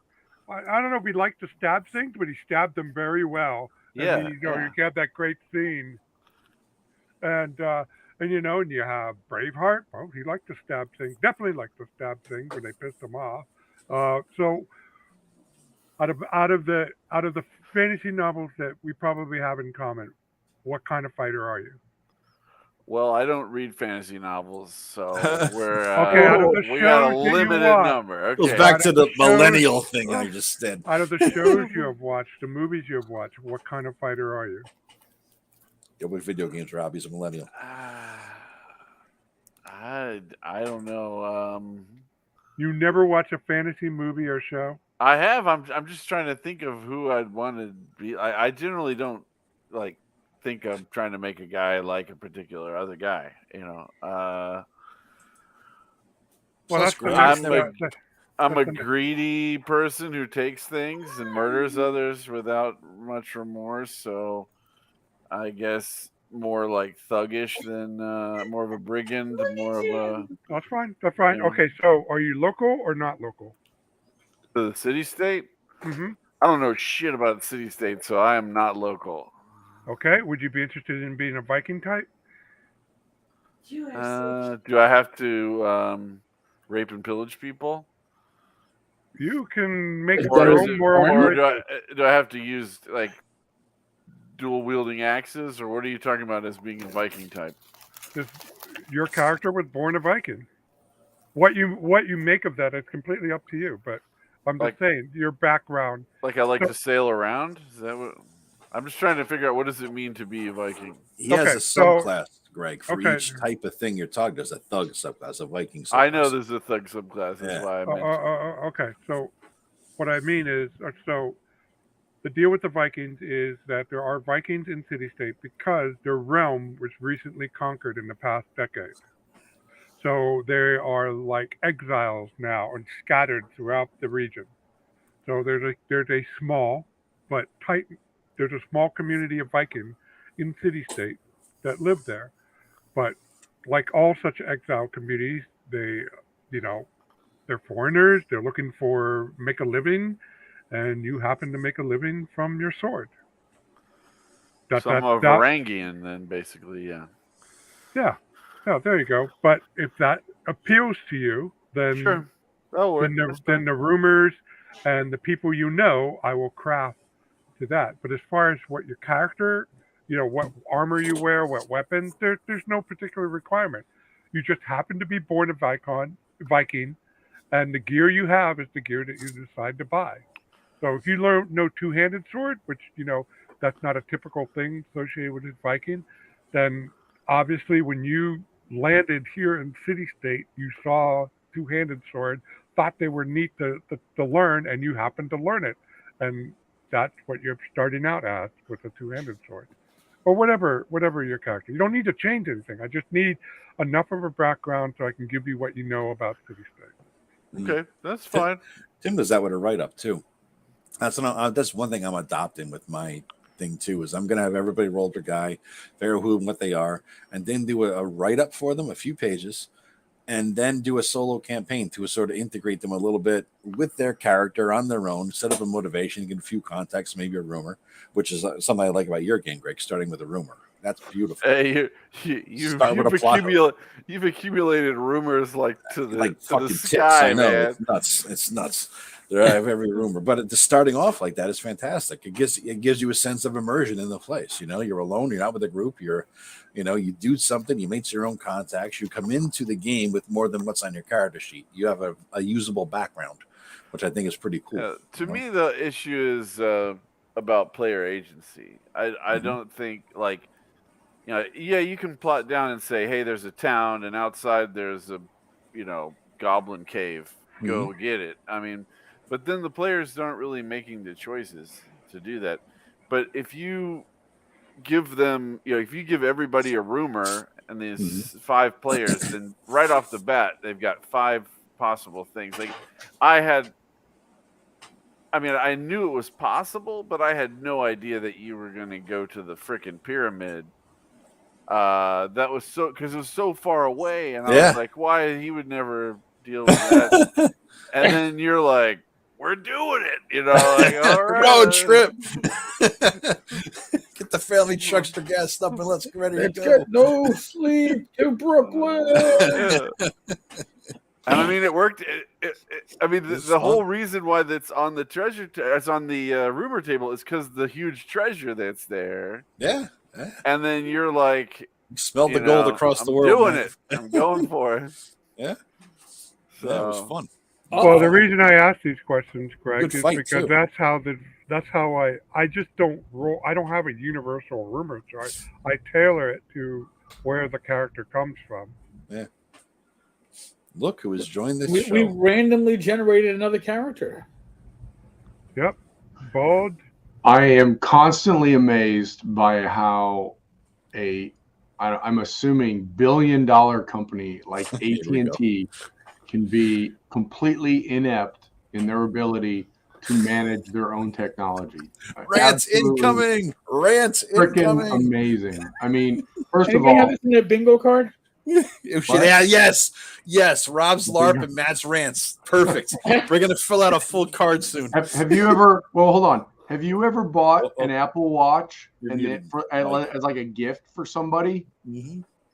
So if you buy an Apple Watch, and this I believe is Apple's own stupidity, Apple will not let you buy a watch without activating it on a plan. Oh, so you have a watch that has cellular attached to it. Yes. Okay. So it has its own phone number, and I recently moved it from my family plan to my own personal plan. And I've been on the phone now for an hour and 35 minutes with the tech guys trying to get it activated on cell. I'll probably have to leave because they're going to call me back after I tested it. I think I have it working, but I really don't know. It'll probably quit working. So is this Apple Watch a Dick Tracy thing where you speak at it? Yeah, it's a full-blown cell phone. I can walk around with just my watch, and I can text you guys. In fact, many times when the Apple Watch confuses English for made-up words, when I text you, That's because you're from me Tennessee, walking my Matt. dogs trying to use my watch to communicate. That's because you're from Better Tennessee. than Dick Tracy, smaller. Yeah. Is it? I don't know. I don't remember. Dick Tracy. The Dick Tracy went from about. Oh, they had the here video to on the Dick here. Tracy. Yes, you did it. Well, you have video on Apple Watch, don't you? No, video? you can see pictures, but you cannot do Okay. video. Okay. Yeah, you can't do video. Hold on, I gotta move you guys because you guys are in a weird spot. See, Yeah, I have an generally, I Apple don't Watch, complain but- about young people and what they know and how they are today because back when I was young, old people were bitching about me. But still, it's off-putting to do like that Dick Tracy reference. I did that at Boy Scouts once, and they were clueless. They didn't know what I was talking about. And it just made the joke. It's just like they asked me for an explanation, and so I had to actually go, yeah, I'll explain it. It's an old character, but the joke is totally gone now. Why would somebody be named Dick? I mean, who named their son? Oh yeah, that too. Yeah. Oh my God, I'm offended. So if you had video on Dick Tracy's watch, but your bottom line, what you're saying, Rob, is that Dick's is still better. You said it, not me. You nearly. I was thought you were It'll going have for it. video before too long. it'll have video. It's weird because I can talk to it. Like, I mean, I can have like a full-blown phone conversation with the speaker that's in the phone, Yeah. Right. but I cannot play music through the same speaker. That's weird. So, why not? Yeah, I don't understand. Maybe it has to do with battery power. Will I it don't link know. to iPods or Yes. earbuds or whatever? Yeah. So you just Yeah, want I've to hear it got through the Beats. watch. Oh, okay. I've got Beats, and I use Yeah. that when I work out, and I can. If you have an I mean- iPhone, you can do that. What? If you have an iPhone, can you play music and listen to a phone call at the same time? No. One or the other. Yeah, it's just one or the other. Yeah. So that's probably the reason for that on the watch. They use the same operating system. Basically. Yeah, but you can't play music at all through the Yeah. speaker when you watch. Yeah. If I tell it to play, it'll automatically play on my phone right now. It will not play music. I can control it on my watch. Anyway, welcome to Apple, how to use Apple products. That's one Sure. of the benefits Hey, of the Amazon- walled garden. Amazon's yeah. not even better. When I got to, I went to vacation. Thank God you don't have absolute control over that hardware, Matt. I went to Phoenix to visit my brother-in-law and sister with my family, and when I get there, my brother-in-law can be smart, and he has tech-savvy friends that help him a lot. But they wrote me in when they get there, and it's cool. But this time was particularly challenging because the problem this time was two different models of Amazon Alexa and or Echoes, and they have a phone app for it, but you have to use voice. So I had to troubleshoot, and the problem was that you told the one to play, and the other one was being used as a speaker solely. And I couldn't figure out it for the longest time, and it turned out the problem was really simple. When they set up devices, they didn't name them right, and there was one. They had a group, and they named the one the same name as the group. So the poor Alexas were entirely confused about where to place the music. So once I simplified all the name system, it just worked, and they were so amazed now that. So now they can go, Alexa, play music in bedroom, and it will play in the bedroom instead of. Oh, you're probably playing music in my bedroom right now. Yeah. Hey Alexa, tell Eric he's a jerk. She doesn't listen to Rob's voice. Thank God. Palace of the Golden Princess. There's a guy in our chat, Pocket Jacks Comics. Yeah, he was at North Texas. Was he? Yeah. Yep.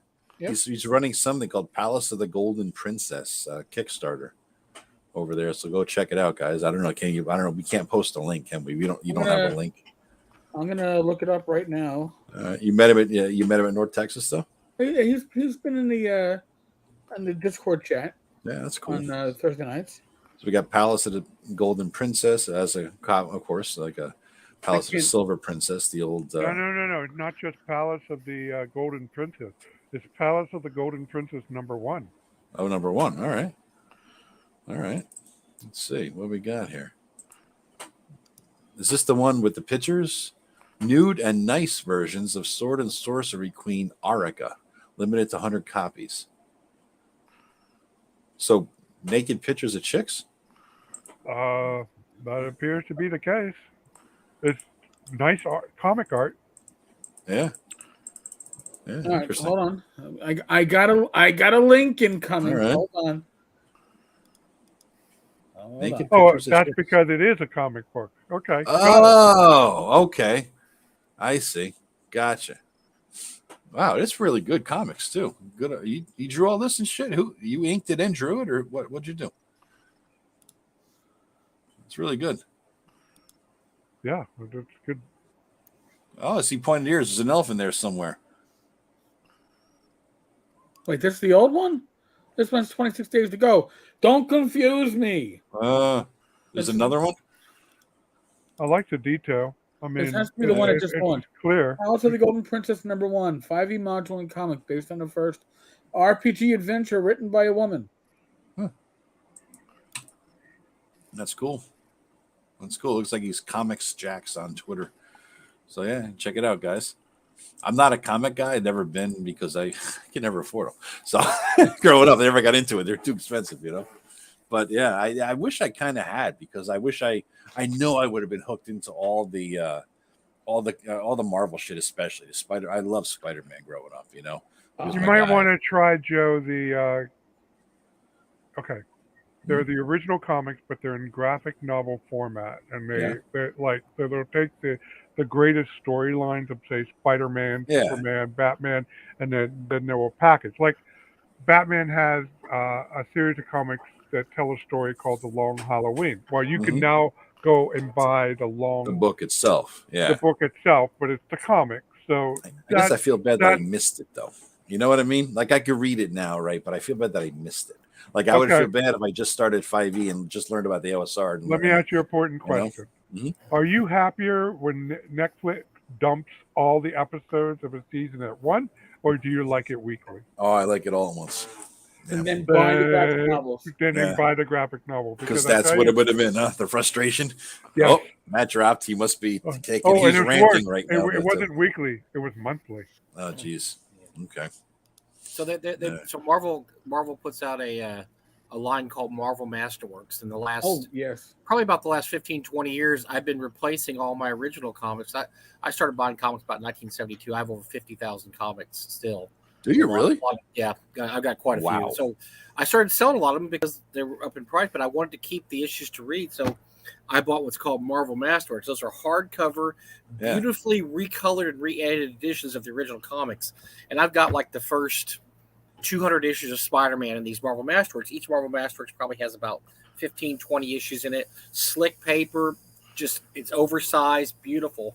And that's what I've been doing the last few years. I've been replacing my collection slowly. I've replaced my Spider-Man, my X-Men, my Daredevils. I just bought a bunch of Fantastic Four Marvel Masterworks. But yeah, that's kind of the upper scale version of what Rob's talking about. Do you read them? I do read them because I love it's like anything else. You know how like sometimes smells are nostalgic, or you see something is nostalgic. If I flip open to a comic book that I was reading, like this, say 1977, I'm just transported back to that time, and I'm reading that comic in the back of my mom's station wagon on the way back from the comic store, or back, or actually back then we didn't have comic stores. We had 7-Elevens. You went to 7-Eleven. Yep, that's where I saw them too. And I used to read those things over and over and over to where these storylines are just in my head. So if I flip to a certain issue, I remember exactly where I was when I bought it, or exactly what I was doing that summer, or who I was talking to. It's amazing the mnemonic device that comics are to me. So do you? I used to. I'm sorry. Go ahead. Good. I was just saying, how much did that influence your D&D games, man? Because not being a comics guy, like I look at Jeff Tallaney and Cyberborea, there's a huge comics influence. You can tell he was a comics guy and a metal guy, and this and that. It all goes into his game, that he creates. As the game you create as a DM, how have, if at all, your comics gone into that? What do you think? I think for me, I love recurring villains, and that's hard to do in comic or in D&D, because usually when they're dead, right? Yeah. Kill something, they're dead. But I do like, we killed him, we cut his head off, we burned his body, he ain't coming back, and then I like to have him back about a year later. Okay. Lord Deathfall is back. How you're back? We destroyed you. One of my minions had a wish. They had a wish spell. They brought me back with the wish, or I remember one time they had an anti-paladin, and this guy was just kicking their ass the whole campaign. And they got about 7th level, and they killed the bastard finally. They cornered him, killed him. He's done. We do everything. We chop his head off. We burn it. We scatter the ashes. This dude ain't coming back. Well, what they didn't know was the anti-paladin had sold his soul to a demon if he ever died. And so, of course, when they're about 12th level, demon anti-paladin pops up. Who's got hey, payback, baby. You guys fucked me up. Now I'm a demonic, anti-paladin. They're like, you gotta be kidding. We killed this fucker. Yep. But no, that's so that's probably I do like to have I like continuity also. Ever since I've run a campaign, I think Rob does this too. I have a book about everything they do. Where we're basically it's a spiral notebook, and I write down every session they have, what happens that session, who they met, important NPCs. I've done that since like 1982. I do that for every campaign my characters run, and a lot of that was influenced by comic books, because comic books, at least in the beginning, used to have a lot of continuity. Like you would run, you would have a character, and and they would that continuity would go on for issue. Like you run into Batwing or something, issue 5 of Spider-Man. Well, he pops up issue 55. Where have you been the last few years? Oh, I've been doing so that they always have this continuity in comics. I always like that as part of the campaign. You have an NPC, they meet him at low level, and then they're 7th level. This guy, would they meet him in a bar? Oh my gosh, this is what's her name, who used to be a bartender, but now she's got a sword and kick-ass armor. Well, yeah, you guys inspired me. Now I'm a fighter, this, that. So I like that continuity, and I think comics brought that, the fact that they would that it was always canon. Like this is canon, that this is happening. And I mean, that's what Star Trek used to do too, until they threw canon out the window. Yes, and Star Wars and Star Trek. That's why they suck. Well, especially Star Trek, because Star Trek had individual episodes a lot. They would have the show, and so a lot of they were concerned about canon for a long, for years, even through the Next Generation. I loved watching a Next Generation episode that would refer back to the original series episode. I thought that was cool, because I could always say, "Oh yeah, I remember watching that episode. That's so cool that the Next Generation is referring back to original series episode." But that was a lot. That's the comic book person in me too. I like it when they refer to something that happened a long time ago, and they have. And that's a creative aspect. I mean, you appreciate good creativity like that. You know, you look at the people now who write, and they write like shitheads. Well, the reason you have a problem with canon in all these hobbies is because there's few reasons. First of all, people are lazy, that they don't want to bother and go back and find out how the character was originally, created. So they just go, well, we're just going to do whatever. I don't care what the original writer did, or in this case of Star Trek, I don't care what they originally did. I just don't care. I'm just going to use this character again. I'm going to do whatever I want to. Yeah. So that arrogance, supreme arrogance. So look what they're doing to Lord of the Rings on Prime. They're just fucking raping the corpse of J.R.R. Tolkien. You know what I mean? Taking his property and then just throwing it out there as some new form that doesn't make any goddamn sense, not in line with continuity. But the regulars are going to watch that shit and say, "Oh, it looks like a good show." It's not Lord of the Rings, asshole. It's not at all Lord of the Rings. They're just stealing the name and slapping it on to get viewers. That pisses me off. Well, I suppose the only pre-Lord of the Rings show you ever like will be narrated by Richard Attenborough, and we all be going like this, and by the end. I think Peter Jackson did a good job. He changed what he changed, but he did it well. I mean, I kind of would have liked to see Tom Bombadil a little bit, and maybe the end with the Shire going back home. But Peter Jackson compressed timeline. I mean, if you lay out the movie, years are up. I mean, if you laid out the movie compared to the book, you'll find that there cuts and snips and cuts all over the place. But the point is, what Peter Jackson did in of itself was good. And he did it with respect. And he took it with that. The show, we don't know until we see that show. We don't know if it's going to turn out like Wheel of Time or the first couple of seasons of Game of Thrones. I hope it's like, we don't. You're just talking out of your ass. Sorry, no, man. We do. You heard me fart? No. We do know how it's going to go. We've seen enough of the previews to see how it's going to go. What did you see? Like 4 minutes of film? That's enough, man. I'm going to admit, I'm with Rob on this one. I want to see. I want to watch the train wreck as it wrecks. You like that? No, I don't know yet. I mean, it looks like the most absolute train wreck of all time. But I know. I've been wrong once or twice. I've been wrong a lot, but every once in a while I'm wrong. Every once in a while I'm absolutely wrong on stuff, and I'm like, that was actually really good. I thought that was going to be terrible. I remember walking into Star Trek 4, the time travel one that everybody loves, and just thinking, oh, time travel. Boy, they've never done that before. This is going to be an absolute. And I loved it. I thought it was great. Yeah. I thought, this is what this is Star Trek I like. That was the whale one, right? Yeah, and I was sure it was just going to be absolutely awful. It's going to be terrible. And how many films and shows came out where the trailer was that's absolutely horrible? Like the marketing didn't know their ass from a hole in the ground. Right. And it was just terrible, but what the show actually turned out to pretty darn good. No, don't get me wrong. I'm not optimistic at all. Not one bit optimistic at all. But I'm willing to give it a try to see what they're going to do exactly, and then you'll know pretty early on if it's going to be an absolute just train wreck or not. But I'm willing to give it I'll watch anything like that. I mean, I'm watching Kenobi tonight with my wife, and I've heard up, down, back, forwards, good, bad. I don't know. I don't know what to expect because I've heard so many people say so many different things. People that I trust, on both sides. My vote is 2 thumbs up. It's amazing. But there you go. Well, me and Matt disagree. Oh, that's not a shocker. All right, Matt, why do you hate it? Throw it out. I got to piss, but I come back, he'll still be talking.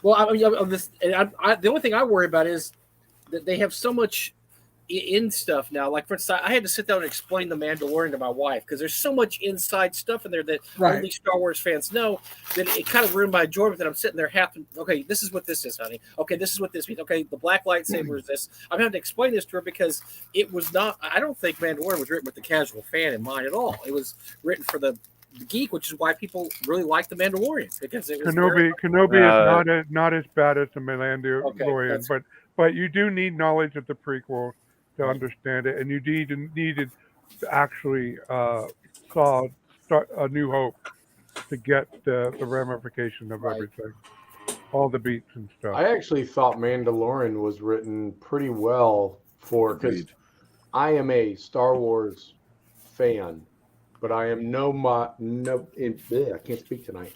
By no means a diehard, know all the details. I watched a few episodes of the Clone Wars. I know the basic characters. I didn't know what the dark saber, whatever it is. I didn't know any of that crap. Yeah. I mean, I didn't know anything about Bo-Katan until I heard that what's her face was going to play it, and I like her, Katie Sackhoff, I think her name is. Yeah. Who I like as an actress. So then I looked up the character to learn more about it. And I mean, I think I really enjoyed Mandalorian both seasons because I didn't have to. I mean, getting to know that additional stuff was a good benefit, but I don't think you had to know all that to enjoy it. I mean, I went and dug and learned more about it. Like now I know about the war on Mandalore, and I know you got to get the dark saber by combat. Yeah. I know all that now because I was interested and I went and looked. But you should watch the Clone Wars, man. Well, my wife was into it enough. I mean, she knows. Okay, I know. Oh, little cute. Is that Yoda when he's a baby? No, that's different. That's a different little green thing. So I had to explain that to her. But then she's like, "Oh, I think a lot of people that were casual viewers were sucked in by the little baby Yoda. I mean, that was like, oh, this is this little. Oh no, I agree. And this my badass kids guy. Had no interest in Star Wars. One of them now has a Baby Yoda T-shirt. Well, it was a great move by two people that really appreciate. Yeah, Filoni and Favreau. I mean, they love the series. That was a great move by them. Hey, we're going to create instant, and then of course, they had the whole man with no name aspect of the Mandalorian, which I appreciate as loving westerns. I'm like, oh yeah, they're calling back westerns. So I think they did a really good job with that by appealing to the casual fan, the less casual fan, and then even the fan that doesn't know anything about. And I like that they added characters somewhat gradually, so we got a little bit of history. Like, honestly, Bill Burr's character is one of my all-time favorites. Oh God, yeah, he was great. I thought he was perfect, and I mean, I'm a soldier, so I kind of connected, I guess, a little bit on that. But then the part that really won me over was the scene inside, I don't know what the Empire facility when they were eating lunch starts talking shit. Yeah. And he, his PTSD comes out and I'm like, I'm totally connecting with you, dude. That was fantastic. Yep. But I'm on to Kenobi.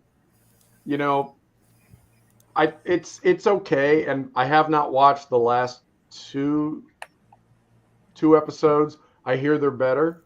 And I hear the fight with Vader. I'm sorry if I'm spoiling anything. There's a fight with Vader.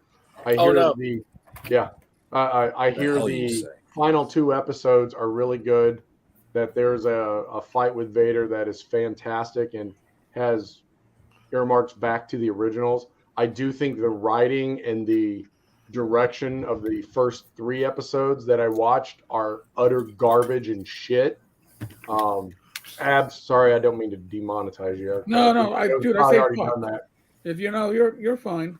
But I thought the writing was absolutely garbage. I mean, I don't know. I think Deborah Chow directed all of them.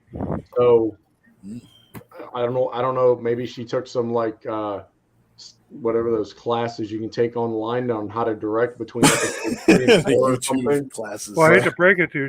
She directed some of the best episodes of The Mandalorian. Well, I mean, she might have. I just honestly, I mean, some of it is nitpicking, I get. But I mean, there's the one scene where they are at the checkpoint. Absolutely insane, stupid writing. Yeah. Your hero, who suddenly can't use the Force for whatever stupid reason, he defeats 6 stormtroopers at point blank range without a lightsaber, like John Wick, all over the place. Yeah. And then 3 more approach, and he's like, "Oh my God, you're right, you got me." Like, you just kicked 6 of their asses. Like, I can't stand that. That's the shit that ruins it for me. Then when they're going to go through this gate, which is like lasers, they do a wide shot, and you can literally see that any person, even the fattest Jabba the Hutt person, could walk around the gate. They're like, "Oh, I got to figure out how to deactivate it." Like, what? I mean, there's just a lot of stupid shit that I didn't think made a lot of sense. I thought it worked. I thought the writing could have been a little tighter. I think they shoehorned a bunch of ideas in without really thinking it through. I mean, the perfect example, what's her name? Reva. She has a story arc, but not really.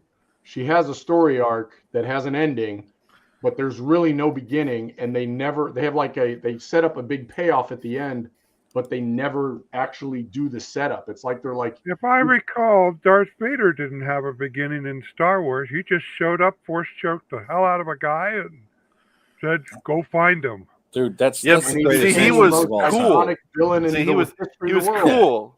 Who didn't want to can't- do that to everybody who ever picked on him? And I know we all got Can't picked on in suck school. and be the same way. You know, come on. I mean, Kenobi starts. Reva is obviously part of a Jedi hunting group. So, I mean, how much Right, more but detail at the do end, you need? her character, and there's no hint of that anywhere at all in the buildup of her character. That's like all of a sudden in the middle of World War II, Hitler goes, "Oh, I'm actually British!" Ha! And starts shooting his SS captains. It's the very first scene of the series that established. It doesn't establish that it's her. You don't know that. There's no hints. You only know that because you went and watched videos or read something on a blog where people were all hypothesizing that she was a youngling. Okay, Matt. The very first scene shows Anakin slaughtering the youngling, and who is the camera focused on? A young African American girl. So there's only one African American female youngling. Oh, that's prejudice, Rob. Oh. I'm just saying there's Okay. So there's no, but how dense you have to be. If I see a shot full of young people and one of them the shot happens to linger on one of them, and then a couple scenes later, I see a Jedi hunting group, and I see someone who has a similar makeup and just similar to the youngling. So yeah, define her character for me, Rob. She is a youngling who lost all of her family, and we're like totally spoiling this for anybody. Sorry. She's a youngling who had her family that she proclaims as her family. There were all the younglings and all the Jedi were killed by Anakin when she was a kid, and it totally devastated her. And so she grew up and became an inquisitor and went around killing everybody. And throughout the entire show, they talk about how she's killed Jedi and kids. She cuts off a lady's hand. She's totally evil. And at no point is there any symbol or signal of her character, like, if she had if she. But you haven't seen the last Jedi two episodes, have you? What? You said you haven't seen the last two episodes. Right. But up until that point, there's no evidence whatsoever that she has any other focus or any other aspect of her character except I'm a dark, evil person. If they would have had a scene like in episode 2 where she corners a Jedi with maybe a kid all by herself in an alley, and then when she turns around and looks and no one's there but her, and she chooses to let them go, that would be a signal that she actually has character depth. Exactly. Well, my hands are tied because I am not going to spoil the last two episodes. Okay, but all the I already know what happens to me on the internet. I think it was effectively resolved.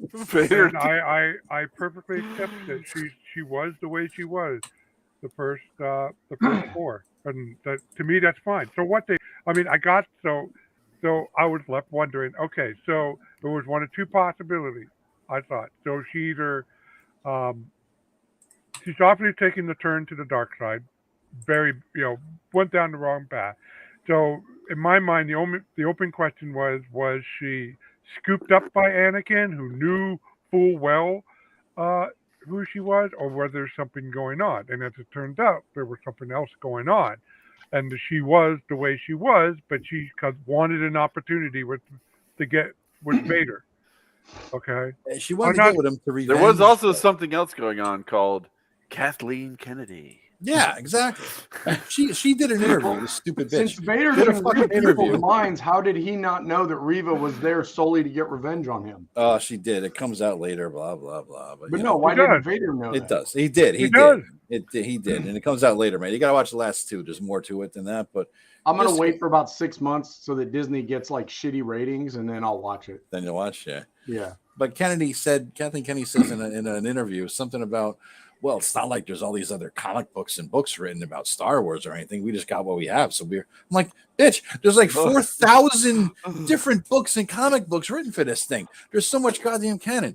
I don't know if she's trying to gaslight people or idiots or whatever, but my God, whatever the point there is. isn't so much canon. Yes, there is the original novel series, not the movie There's treatment like of the hundreds novel. of books, Rob. There's the whole extended I know, universe. but the canon is all With over the place. Admiral Thrawn and all kinds of awesome stuff, man. Yeah. The Jedi Academy trilogy is fucking phenomenal, man. It's awesome. This is it. Look, my brother is saying They're individual pieces that are great. But when you take the whole novel series, the original legacy, what they call now Star Wars Legacy, it doesn't fit as smooth together as people think. It might not fit smooth together, but what you notice is that it's actually true to the original ideas of the show. See, that's important to me. See, like, I don't want to see a movie where Luke becomes an old, bitter shithead. I'd rather a movie where Luke becomes even cooler as an older person. Yes. I view that as more complexity. Not, I'm going to murder someone because I had a thought he might be bad, even though I'm the dude who had faith that my father had good and it's still in him and sacrificed like everything to prove that he was still a good person. I'm not going to betray the original character and fucking destroy the canon. That's what's happened, man. You can defend it all you want. I mean, the extended universe is awesome because it sticks with the ideas in the freaking universe.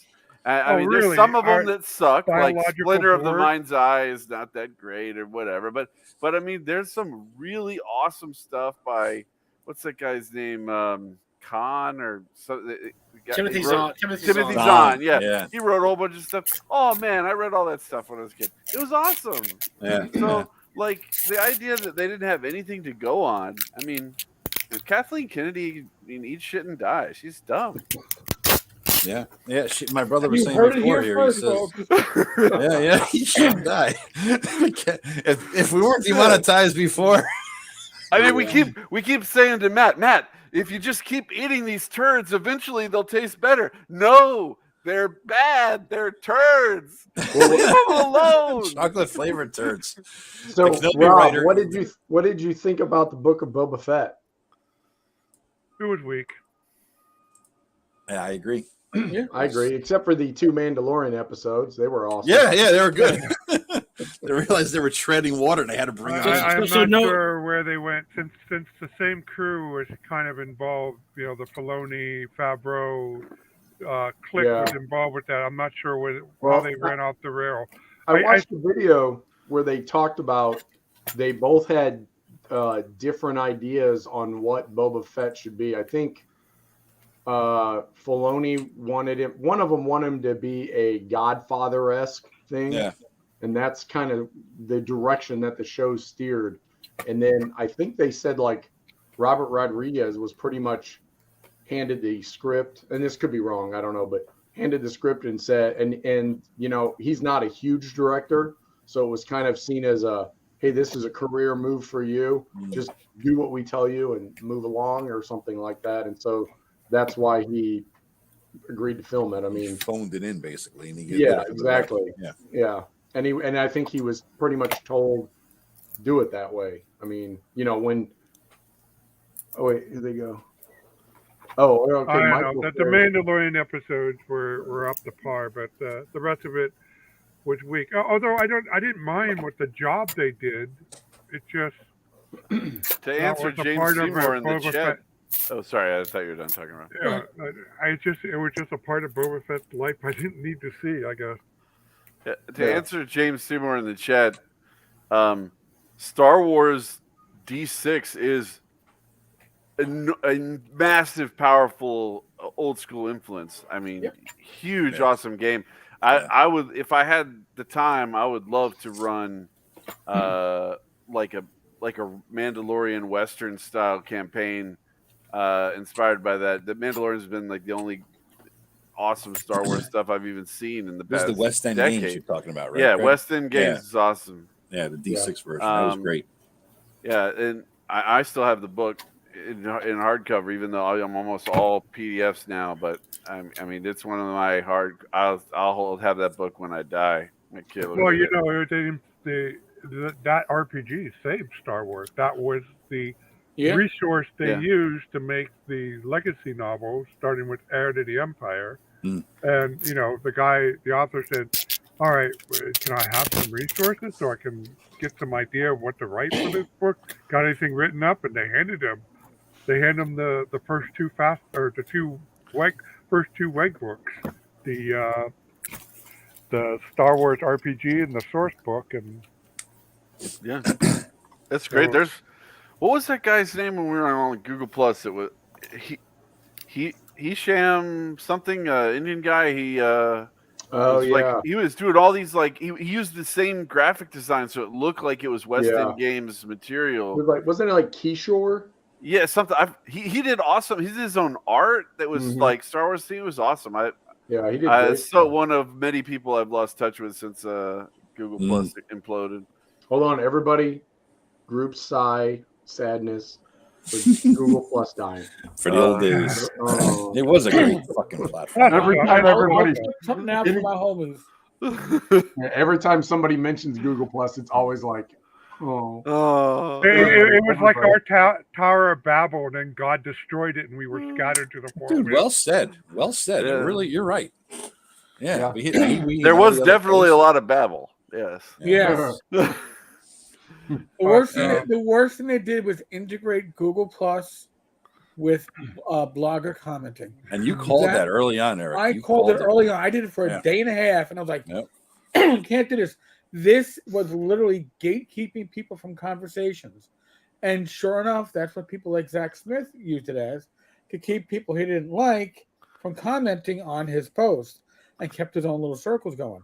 You know, if you don't take opposing opinions, then you will hear in your walled garden only what you want to hear. Yeah, live in a So bubble. that was rough. And by the way, because you damn fuckers, I had to like talking about Marvel masterpieces. I'm like, damn, I used to love Savage Conan. Somebody in the chat was talking about that too. You can get all those. He's Well, you Warlord for can. me. Here's the thing. I have no fucking space, but I can get it digitally and look at it on my 28-inch screen next to me or on my iPad, and my old eyes will probably appreciate it more than I would if I got the physical. And it's a lot cheaper. Yeah, I have a couple graphics novels on there. The Conan ones one are thing different. One thing I want to say about WEG, the core system, the D6 system, is open content now. Yeah, it's good content. They And have here's a, the they have thing, a fantasy, space, and something else version. folks. If you go to drive-through, they're no longer free. The core books, but they are free on another site that is legit, and it's I forget the link. It's linked at the tavern. If you look under OSR and fantasy rule sets, or science fiction rule sets, you'll find the links there. These are the legit files. They used to be free, but now in drive-through, like $1. It's not bad anyway. But it is a great system, especially if you want to design your own stuff. You want to get away from the D20 leveling. D6 is a great way to get around that. One word about the Conan. Marvel actually did not do the master for that. Dark Horse Comics did. It's through some kind of weird. So Conan is a very weird property because a lot of comic companies have owned it through the years, and the way the way the license goes, whoever owns the property owns all versions of it. So Dark Horse actually put out the Marvel versions, which is weird. Oh, okay. So Dark Horse has all the Marvel color comics. The black and white comics, the Savage Shorter comics, that was done by Marvel. Those are great, Eric. I have about the first 5 or 6 collected issues, which cover, I think, about the first 40 issues of the comic. Right. Great stuff, and they adapt stuff like Tower of the Elephant, Black. Roy Thomas is amazing. Yeah, I swear to God. Some of the best. So, for those who aren't familiar with how this went, when Roy Thomas did a great job. He wrote the first 120 issues, but he went chronologically in Conan's life in the color comic. The problem was he realized if he went chronologically, he would never get some of the best stories of Conan's career, in time for the he'd be issue 500 or whatever. So they also started Savage Sword of Conan, which is a black and white magazine. There he took stories out of Conan's life that happened in the future. So some of the best stories, like Red Nails, stuff like that. That's all done in Savage Sword. The artists were great. I mean, you had Barry Smith. You had just some of the really best artists, some of those really good Filipino artists at the time that were just doing a great job. I think Ralph. Oh God, Ronaldo. I can't remember their names, but they just did incredible stuff. So I like both of. I mean, the color comic's great if you want to read the story of Conan chronologically. But the black and white stuff, the Savage Sword's great. That stuff's the really good stuff. Plus, now, did they write the stories of Conan that Howard wrote in cartoon version, or did they make up their own stories? So what they would do is, what he did was in the color comics, he would write his own stories, but he would disperse stuff that happened that Howard actually wrote. Like, for instance, there's a long whole sequence. I think issue about 50 to 100 is where he runs into Bleat, which, if you remember, is just the Queen of the Black Coast. It's just one story. But Conan, Roy Thomas says, well, they probably were together a long time. So he wrote them together like 3 or 4 years. But he just would make up stories about Conan and Bleat, exploring the Dark Continent. And then issue 100 was basically Queen of the Black Coast, where Bleat gets killed, where dies and comes back from the death that saved him. So he would work in regular stories. Savage Sword is all either when he got the rights to adapt anything Howard or anything any other author wrote about Conan. So that's all adaptations. There's very few original things in Savage Sword. It's mostly adaptations. Eric, if you could show my screen, I have the D6 space up. Oh yeah. So this is D6 space, and this is the table of content. I guess they call the force metaphysics in here. But it's 143 pages. Use the pressure. What's that, Greg? Use the pressure. Not the force. Not the force. Use the pressure. Is that what it really says? May the pressure be with you. James, I hope there's no Conan Gore crossover. I don't think I can handle it. Conan Gore. Jesus Christ.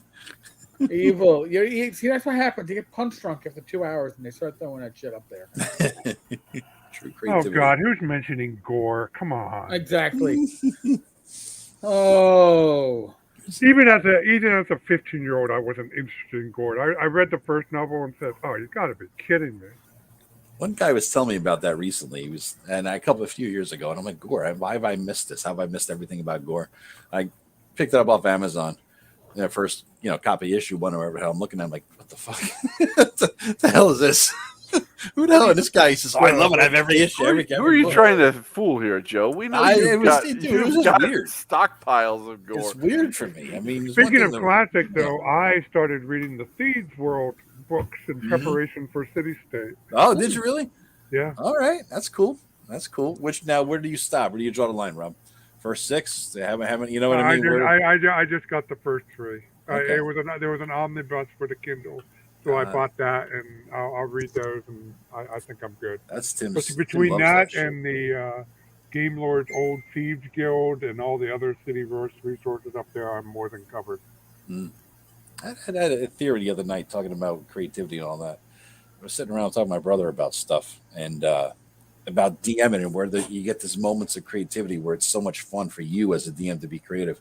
I think there's 2 periods of that. And I made the analogy to him about music, right? There's jazz, right? That's where you're on the spot. All right, they're going into here. Holy shit, I don't need a character. You make some up in your head in a half a second and you start rolling with it, right? And from that, you just riffing off each other. You're just doing some sort of improv. That's like the jazz creativity phase, while you're playing and just riffing, you're just making shit up as you go. That's one level of fun. But I think equally different and awesome is more like you're composing music, right? You're a musician and you're writing the songs, you're writing down the lyrics, you're playing it out, you're testing it. That's the pregame prep. That's the other creative moment that just feels beautiful and awesome to you, but it's the best I can make it is like the classic music and the writing it all down versus the jazz, and they're both equally fun. think. That's the joy for me is setting something in motion. It's like imagine Jimmy Page writes his song "Stairway to Heaven" or whatever, and then you see him live and he has the 3-minute solo in the middle of it. That wasn't written. That's the jazz part, right? But the written part, that's what you see in all the songbooks. I don't know. Well, my ultimate goal as far as RPG publishing writing goes is I want to refine what I do to the minimum possible so that people can just build the stuff on the fly, so to speak. There's always going to be some prep, but because what we do is a hobby and a leisure activity, you want the most bang for your buck.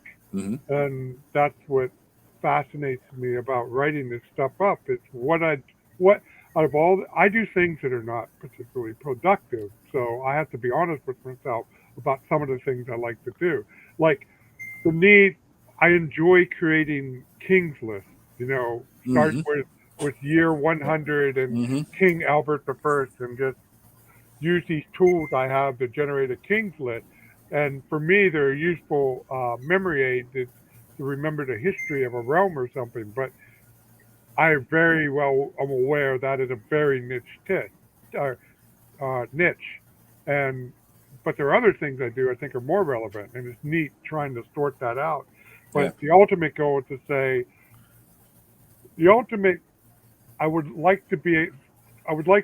I'm conceited enough to like to think that someday I can teach somebody to just walk up a table with very little prepared except for a map and just wing it and have fun. Yeah. And be consistent with the next session. Wait a minute, Rob. Tim is calling you out here. It seems like he's implying that you've never read the Thieves' World books. Is that what? Is that right? Is this the first time? I read them. Oh, okay. They're just not my favorite like him. Oh, okay. And so they're one of those book series I've read once or twice and forgot about. Yeah.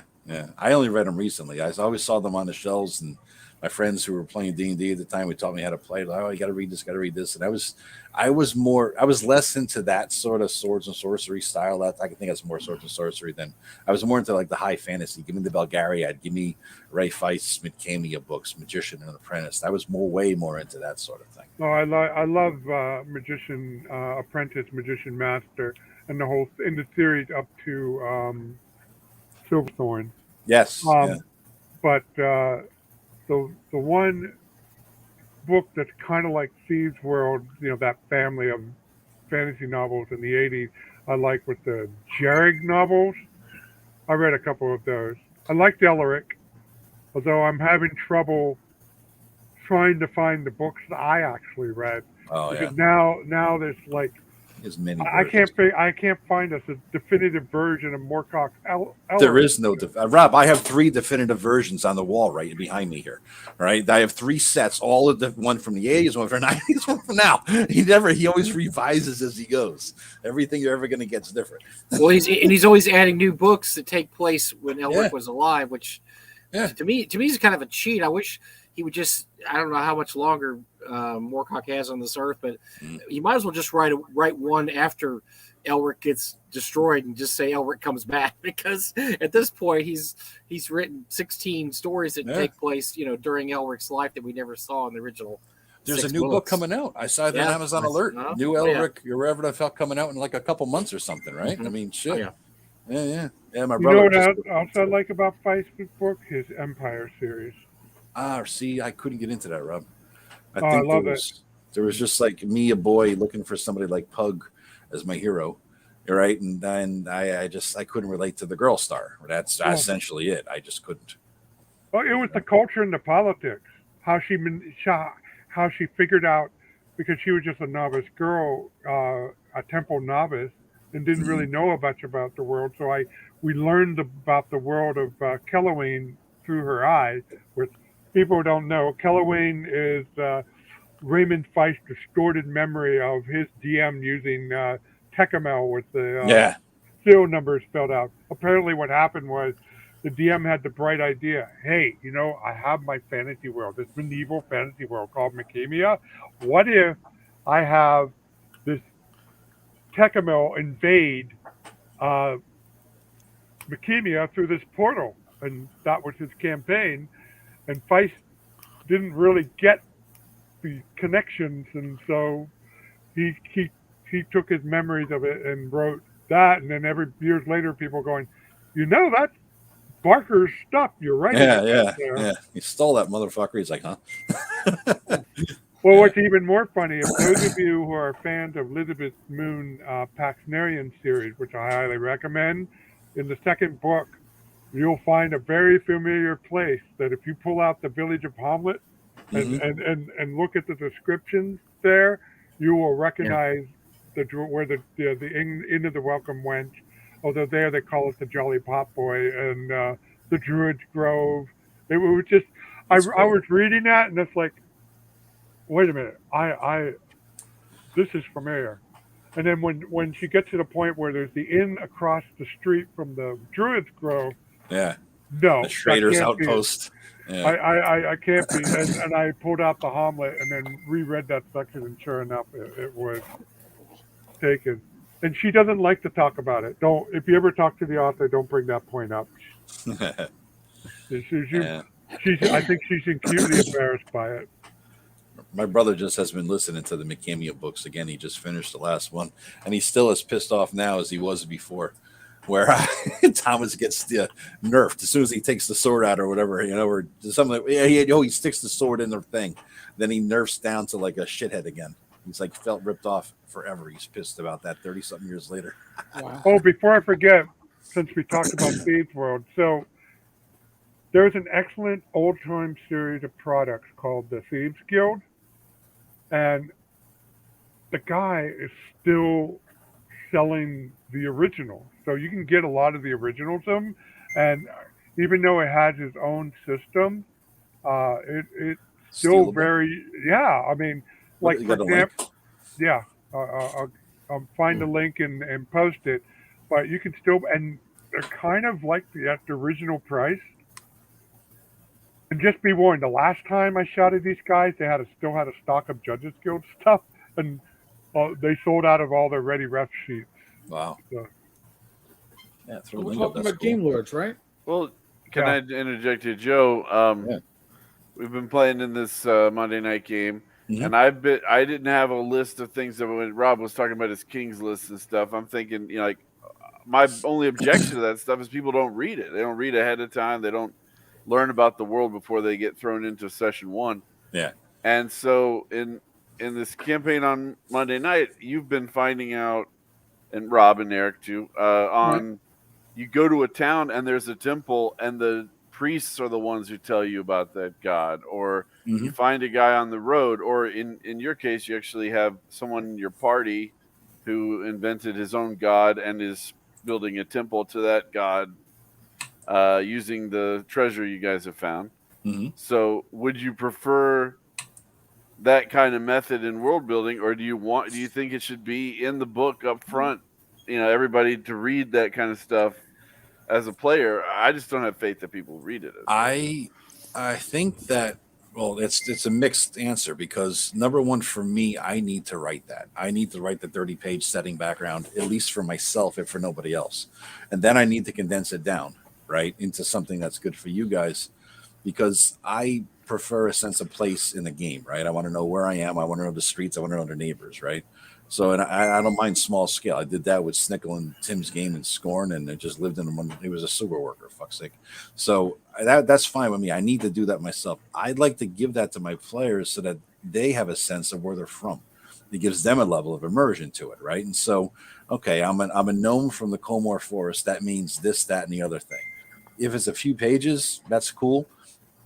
Some of the broad history, I give them things that everybody in the world would know, right? Because you're a 20-year-old dude, there's a lot you have in common with everybody else in the world that you know. And that's why I want to give them, so that they don't come in blind, especially if it's your own setting, right? If you're making it up from scratch.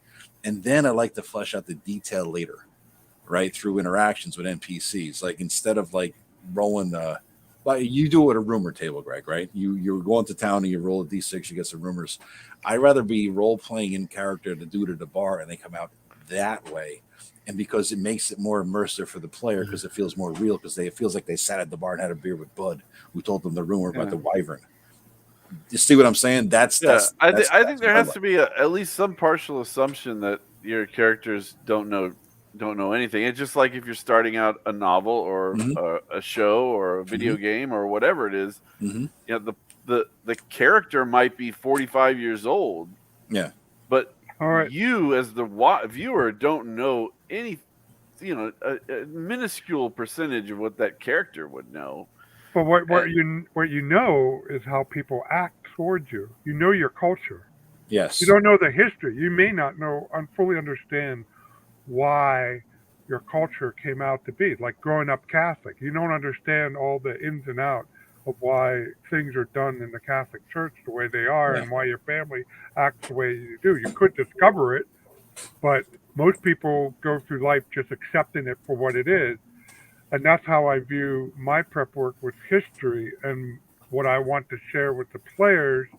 I'll give you the whole 9 yards, or the whole 10 yards if you want it, but for somebody like you, Greg, who just wants to get on with playing, my focus on is giving you just enough to understand why the NPCs you interact with act the way they do, because that's where the pedal meets the metal as far as history is concerned.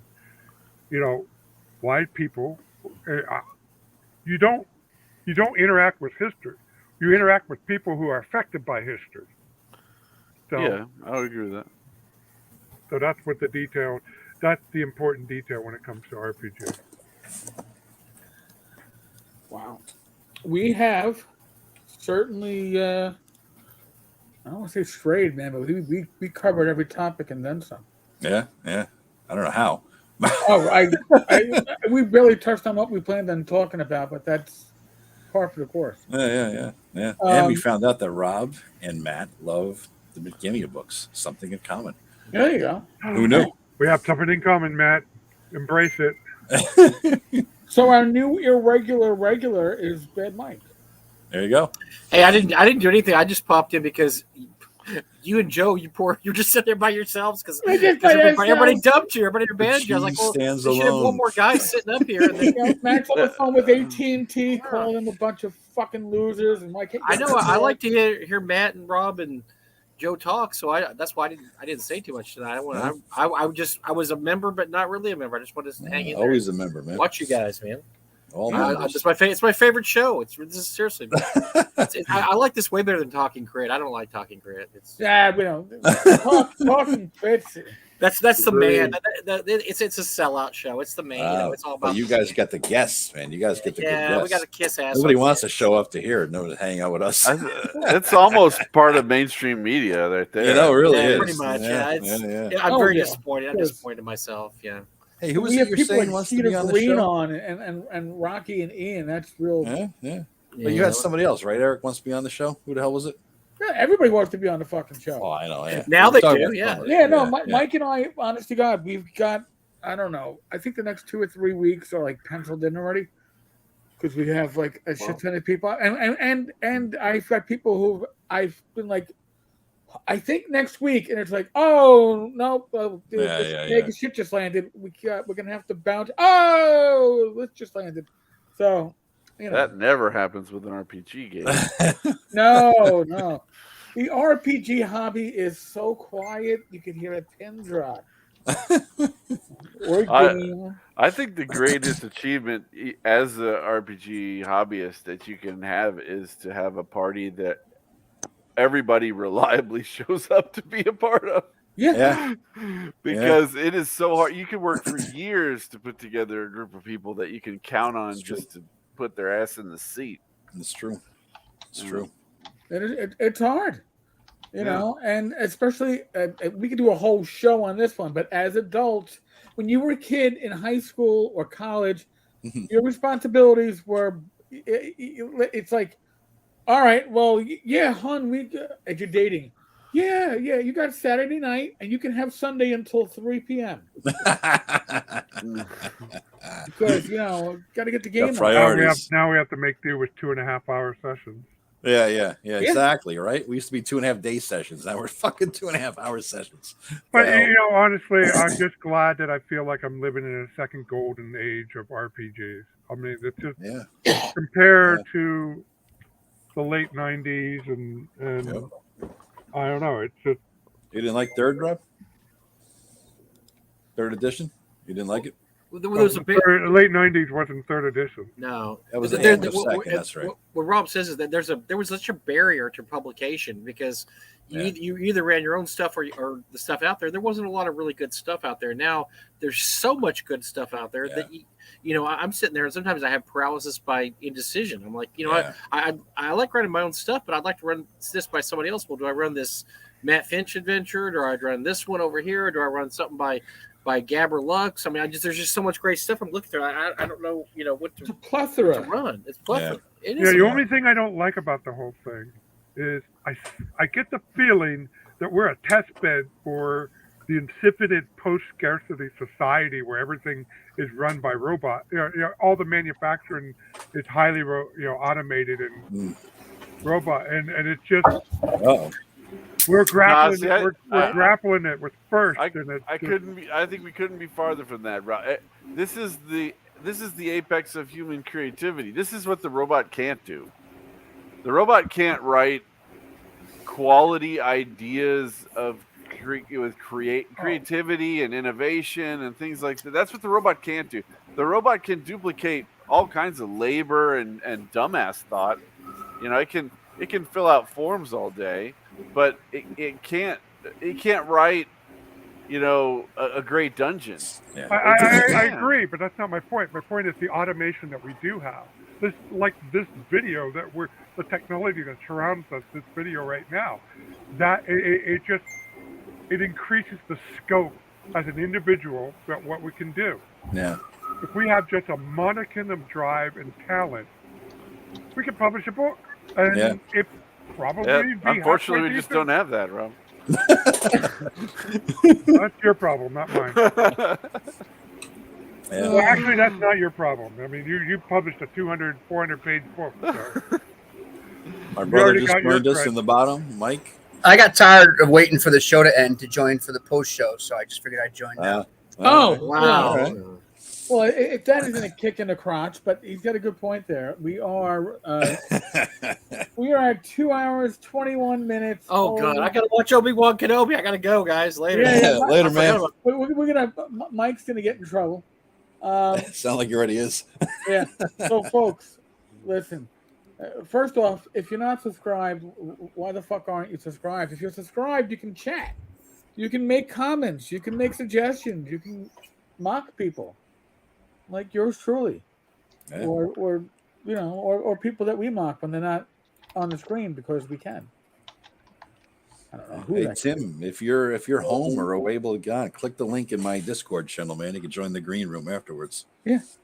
But folks, again, Tim doesn't want to be in the firing line. He just wants to snipe.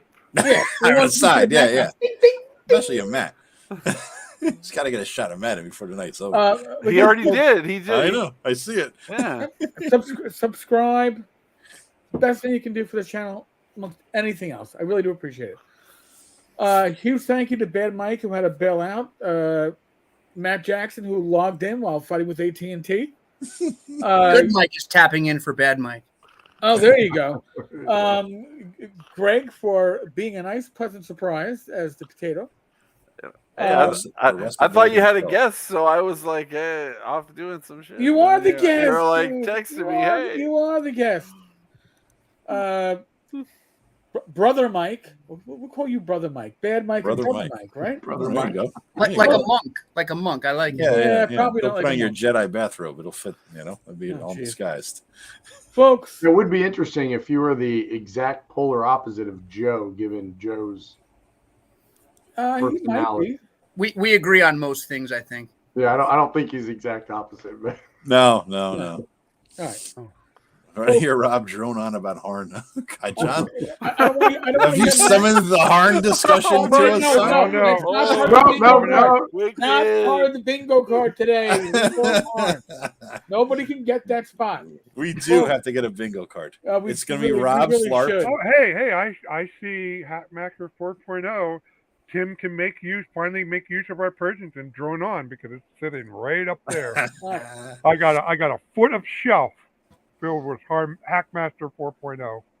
please let me know before we have the Harn Marathon so that I will be doing something else. Dude. That's when Um, AT&T will return with a vengeance. All right. Hey, I Here. can do it. I can do it all. I'm gonna I give got you it a all hint. back here. Here, when we do the Horn Marathon, right?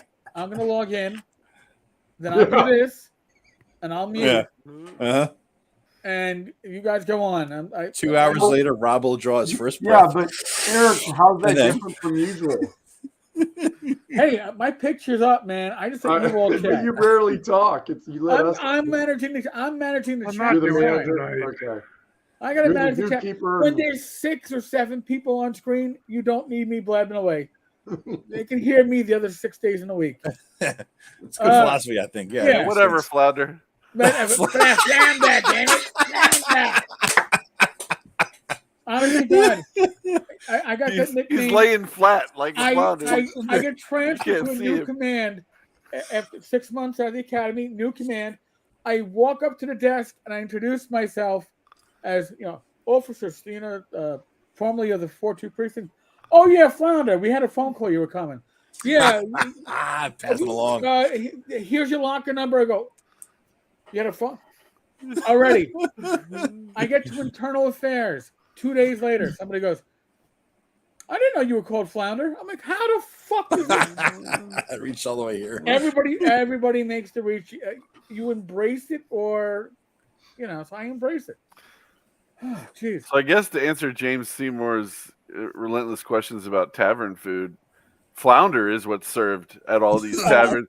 Flounder stew, fried flounder, flounder flambe, whatever. And maybe it's some all guppies. flounder. All the time. We can throw a guppy in once in a while, but yes, if it's on this channel, it's probably going to be flounder. Listen, I'm gonna. I don't want to hear Matt make fun of my my COVID speech, so just use your fucking common sense, all right? Oh, he's leaving already. Use your common sense, folks. Use your common sense, and be safe, be well. God bless. Roll those dice, roll them well. I'll be back tomorrow with Game of Health. My wife Rachel. Ugh, I can't even speak at this fucking point, and might have some surprise product review coming this weekend. Sounds fishy. So. On that note, folks, laters. There y'all.